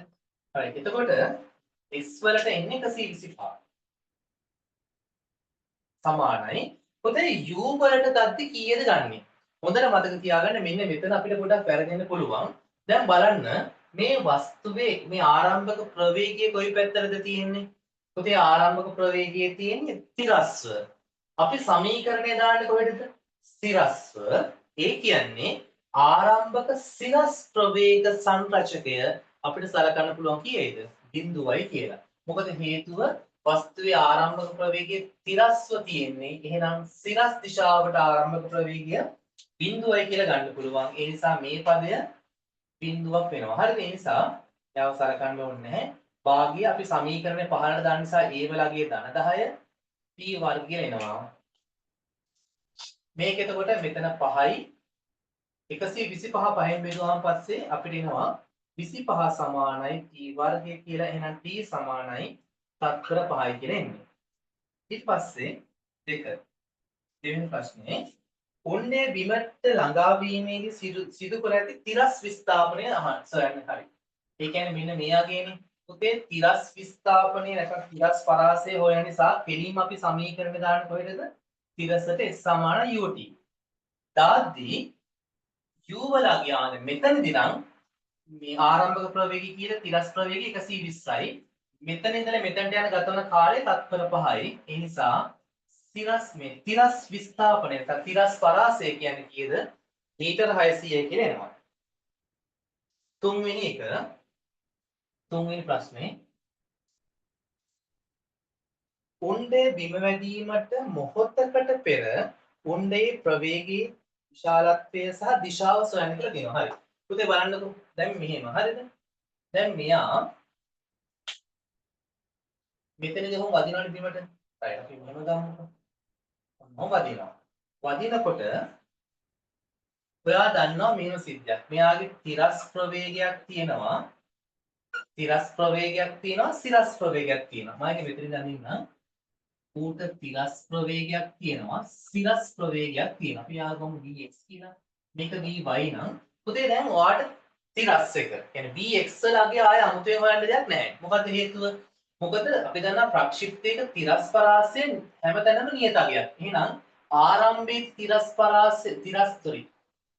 මේ වස්තුවේ තිරස් ප්‍රවේග සංරචකයේ නියතව තියෙනවා. එහෙනම් ආරම්භයේදී තිරස් ප්‍රවේග සංරචකය 120යි නම් අන්තිමේදී තිරස් ප්‍රවේග සංරචකය වෙන්නේ 120ම තමයි. ඒක වෙනස් වෙන්නේ නැහැ. පැහැදිලිද? ඊට පස්සේ අපිට පුතේ හොයාගන්න වෙනවා කවුද? vy වල අගය. දැන් මොකද අපි කරන්නේ? අපි නම් vy වල හොයන්න ඕන නිසා මම සමීකරණයක් දාන 15ට. මට ඕනේ අවසාන ප්‍රවේගය හොයන්න. කාලයක් දන්නත් නිසා මම මෙන්න මේ සමීකරණය දාන්නම්කෝ. තිරස් මේ එක සිරස්ව 15ට දාන්නේ. 15ට දාන්නේ. හරිද? එතකොට මෙතනගේ vy පුතේ දැන් ආයෙ පාරක් එනවා මෙතන. u වල අගය කීයද? u වලගේ ලොවෙත් බිඳුවයි. ඇයි හේතුව? ඇයි මෙයාගේ ආරම්භයේදී සිරසට තියෙන ප්‍රවේග සංරචකයේ බිඳුවයි. ඒ නිසා ඌ සලකන්න ඕනෙත් නැහැ. මේක 10යි. ගමන් ගතවන කාලෙ තමයි තත්පර 5යි. ඒ නිසා මෙතන අගය පුතේ කීයද? 50යි ms ශ්‍රේණිය කියලා එනවා. හරි. දැන් ඔන්න ඔයා දන්නවා vx ලගය දන්නවා vy ලගය දන්නවා. එහෙනම් අපිට ඕනේ එතනදී මේ දෙකේ සංප්‍රයුක්තයනේ. ඕක තමයි ප්‍රවේගය කියලා කියන අපි vr කියලා ගත්තොත් ඔයා දැන් දන්නවා vr හොයන්නේ vy වල වර්ගය ධන vx වල වර්ගයේ වර්ගමූලය. කොහොමනේ? එහෙමනම් vr කියන්නේ vy වලට විදිහට මෙතනට ආයේ 50 50යි වර්ගය ධන vx වලට ආව 120 විතර 120 වර්ගයේ සම්පූර්ණකයේ වර්ගමූලය මෙතන සුළු කළොත් එහෙම මෙතන ඉන්නේ 2500යි මෙතන මෙන්න මෙහිම ගාණක් එනවා. ඒ කියන්නේ මෙන්න මේකේ වර්ගමූලය තමයි එන්න ඕන. හරිද? ඔක සුළු කරන්න ඕන අවිවිධ තිබ්බත් ඇති. මම සුළු කරනකොට තා පොඩ්ඩක් ඕනනම් මේක ලියන්න පුළුවන් 165 වැඩි කිරීම 100 කියලා. හරිද? right. ඊළඟට දිශාව.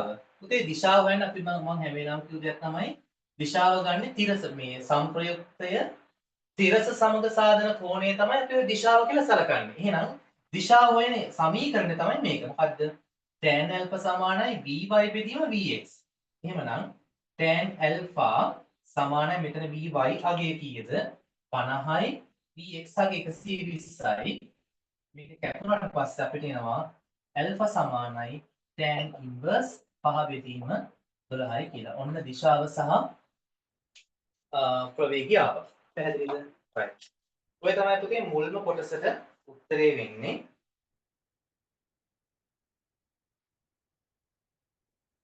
right. අපි යමු ඊට පස්සේ කැලේ B කොටසට.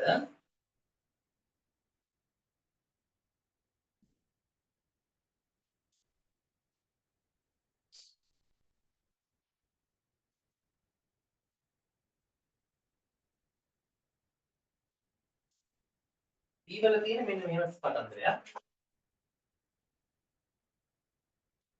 ඉහත සඳහන් තුවක්කුව සවිකර ඇති පිහිටීම දෙසට පොළවට සමාන්තරව 100ක ප්‍රවේගයෙන් ප්‍රහාරාත්මක යානාවක් නියත වේගයෙන් පැමිණෙන බව නිරීක්ෂණය විය. පුතේ මෙතන කියලා තියෙන නියත වේගයෙන් තමයි මේ යානය එන්නේ. මෙම යානයට පහර දීම සඳහා තුවක්කු කඳ තිරසට අංශක 30කින් ආනත කරයි. යානය පළමු වරට නිරීක්ෂණය වී තත්පර 4කට පසු තුවක්කුව පත්තු කර එමගින් උණ්ඩයක් 120ක ප්‍රවේගයෙන් නිකුත් කරයි කියලා තියෙනවා.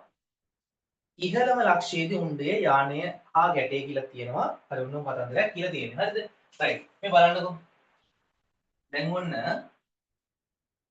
අපි ගමු මෙන්න මෙතන තමයි ওই පිටවෙන්නේ. හරිද? right. ඔන්න දැන් මෙතනද අපි තුන් මෙන්න මේ වගේ තැනකදී මේ යානේ යා දකින්නවා.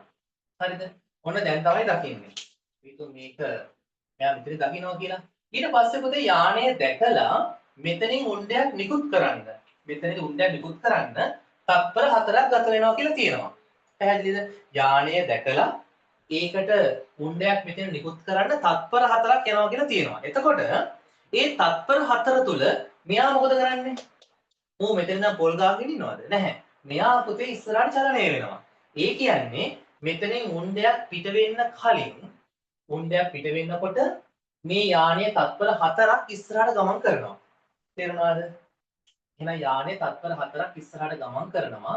එහෙනම් ඔන්න ඔහොමයි තියෙන්නේ. තේරුණාද? මෙතන ඉඳලා මෙතනට එන්න යානයට තත්පර 4ක් දීලා තියෙනවා. ඒ කියන්නේ මේ යානේ ගමන් කරන්නේ 100ක වේගයෙන්නේ. 100ක වේගයෙන් ගමන් කරන නිසා මෙයා නියත වේගයෙන් ගමන් කරන නිසා මේ තත්පර 4 තුළ යානය ඔච්චර දුරක් ගමන් කරලා තියෙනවා. පැහැදිලිද? හරි. ඊට පස්සේ ඔන්න දැන් මෙතනදී උණ්ඩයක් පිට කරනවා. මේ උණ්ඩේ තමන්ගේ ඉහළම පතේ තමයි මේ යානය සමග ගැටෙනවා කියලා කියන්නේ.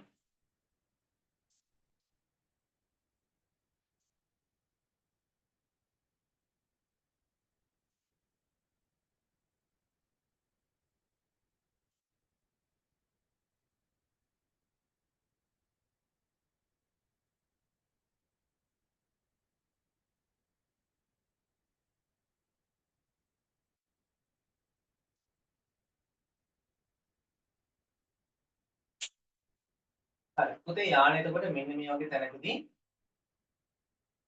උණ්ඩේ සම ගැටෙනවා. හරිද? right. අපි හිතමු උණ්ඩේ මෙතන ඉඳලා මෙතනට යන ගතවන කාලයේ තත්පර t කියලා.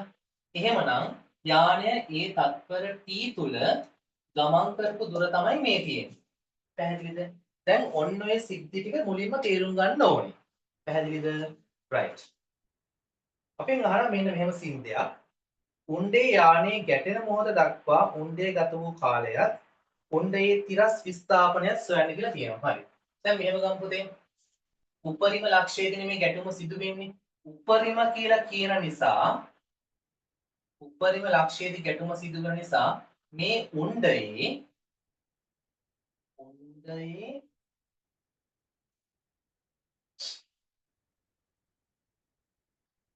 සිරස් ප්‍රවේග සංරචකයේ බිඳුව වෙනවා. දැන් ඔන්න ඒක ඇඟේ තියෙන්න ඕනේ. හරිද? right. එහෙනම් අපි මෙන්න මෙතනටයි දාමුකෝ චලිත සමීකරණයක්. හරිද? මම මේකට දාන්නම් v = u ධන at.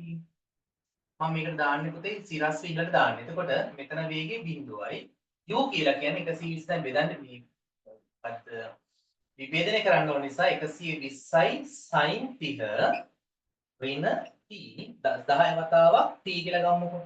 හරි. එහෙනම් මේක සුළු කරද්දී 120 sin 30 කියන්නේ පුතේ භාගයයි ඍණ 10යි t. යා මේ පැත්තට ආවට පස්සේ 10යි t සමානයි 60 කියලා එනවා. එහෙනම් t සමානයි කීයද? 4/6 කියලා ගන්න පුළුවන්. ඒ කාලය තුල උණ්ඩේ සිදුවන තිරස් විස්ථාපනය. ඒ කියන්නේ පුතේ මෙන්න මේ දුරනේ. ඔය අහන්නේ. එහෙනම් තිරස් විස්ථාපනය අපිට පුළුවන් ගන්න. මම තිරසට සමීකරණයක් දානම් s = ut. දැම්මොත් එහෙම s වල අගය වෙන්නේ u කියන්නේ තිරස් ආරම්භක තිරස් ප්‍රවේග සංරචකය 120යි cos 30 වතාවක් කාලයට ඉන්නේ 6. පුතේ මේ 120යි cos 30 කියන්නේ මූල 3 යට 2 වතාවක් 6 කියලා ගන්න පුළුවන්. දැන් මේක සුළු කළොත් එහෙම 360යි මූල 3යි මීටර කියලා එනවා. පැහැදිලිද? right. ඔන්නෝමයි සිද්ධිය යන්නේ. ඊට පස්සේ රෝම ඉලක්කම් දෙකකින් අහනවා පුතේ මෙන්න මෙහෙම සීන් එකක්. ප්‍රහාරක යානයේ මුල් වරට නිරීක්ෂණය වන මොහොතේදී යානයට නිරීක්ෂකයාගේ සිට ඇති දුර තිරස් දුර සොයන්න කියලා තියෙනවා. හරි. දැන් ඔන්න බලන්න කතන්දරේ. පුතේ දැන් මේ යානය මෙතන ඉඳලා මෙතනට එන තත්පර 4ක් ගත වෙනවා. ඊට පස්සේ දැන් උණ්ඩේ මෙතන ඉඳලා මෙතනට යන්න තත්පර 6ක් ගත වෙනවනේ. එහෙනම් යානය මෙතන ඉඳලා මෙතනට එන්න තත්පර 6ක් ගත වෙනවා. එහෙනම් මෙතන ඉඳලා මෙතනට එද්දී එයාගේ විස්ථාපනය අපි ගමු s කියලා. එතකොට යානය මෙතන ඉඳලා පුතේ මෙතනට එනකොට එන්න නම් තත්පර 10ක් ගිහිලා තියෙනවා. නේද? යානය මෙතන ඉඳලා මෙතනට එන්න තත්පර 10ක් ගිහිලා තියෙනවා. එහෙනම් අනික යානයේ නියත වේගයෙන් ගමන් කරන නිසා s = ut අපි දාමු. කාටද දාන්නේ? මේ ගුවන් යානයට. එහෙමනම් x සමාන වෙන්නේ යානයේ ප්‍රවේගය 100යි ගත වෙලා තියෙන කාලය 1000යි. එහෙනම් 1000යි මීටර කියලා තියෙනවා. එහෙනම් යානයේ මුල්ම වරට නිරීක්ෂණය කරන තැනට මෙතන ඉඳලා තියෙන දුර වෙන්නේ මුළු දුර වෙන්නේ මෙන්න මේ අගය කියන්නේ කීයද? 360යි මූල 3 ධන 1000 එකතු කළාට පස්සේ උත්තරේ තමයි පුතේ මුළු දුර විදියට සලකන්නේ.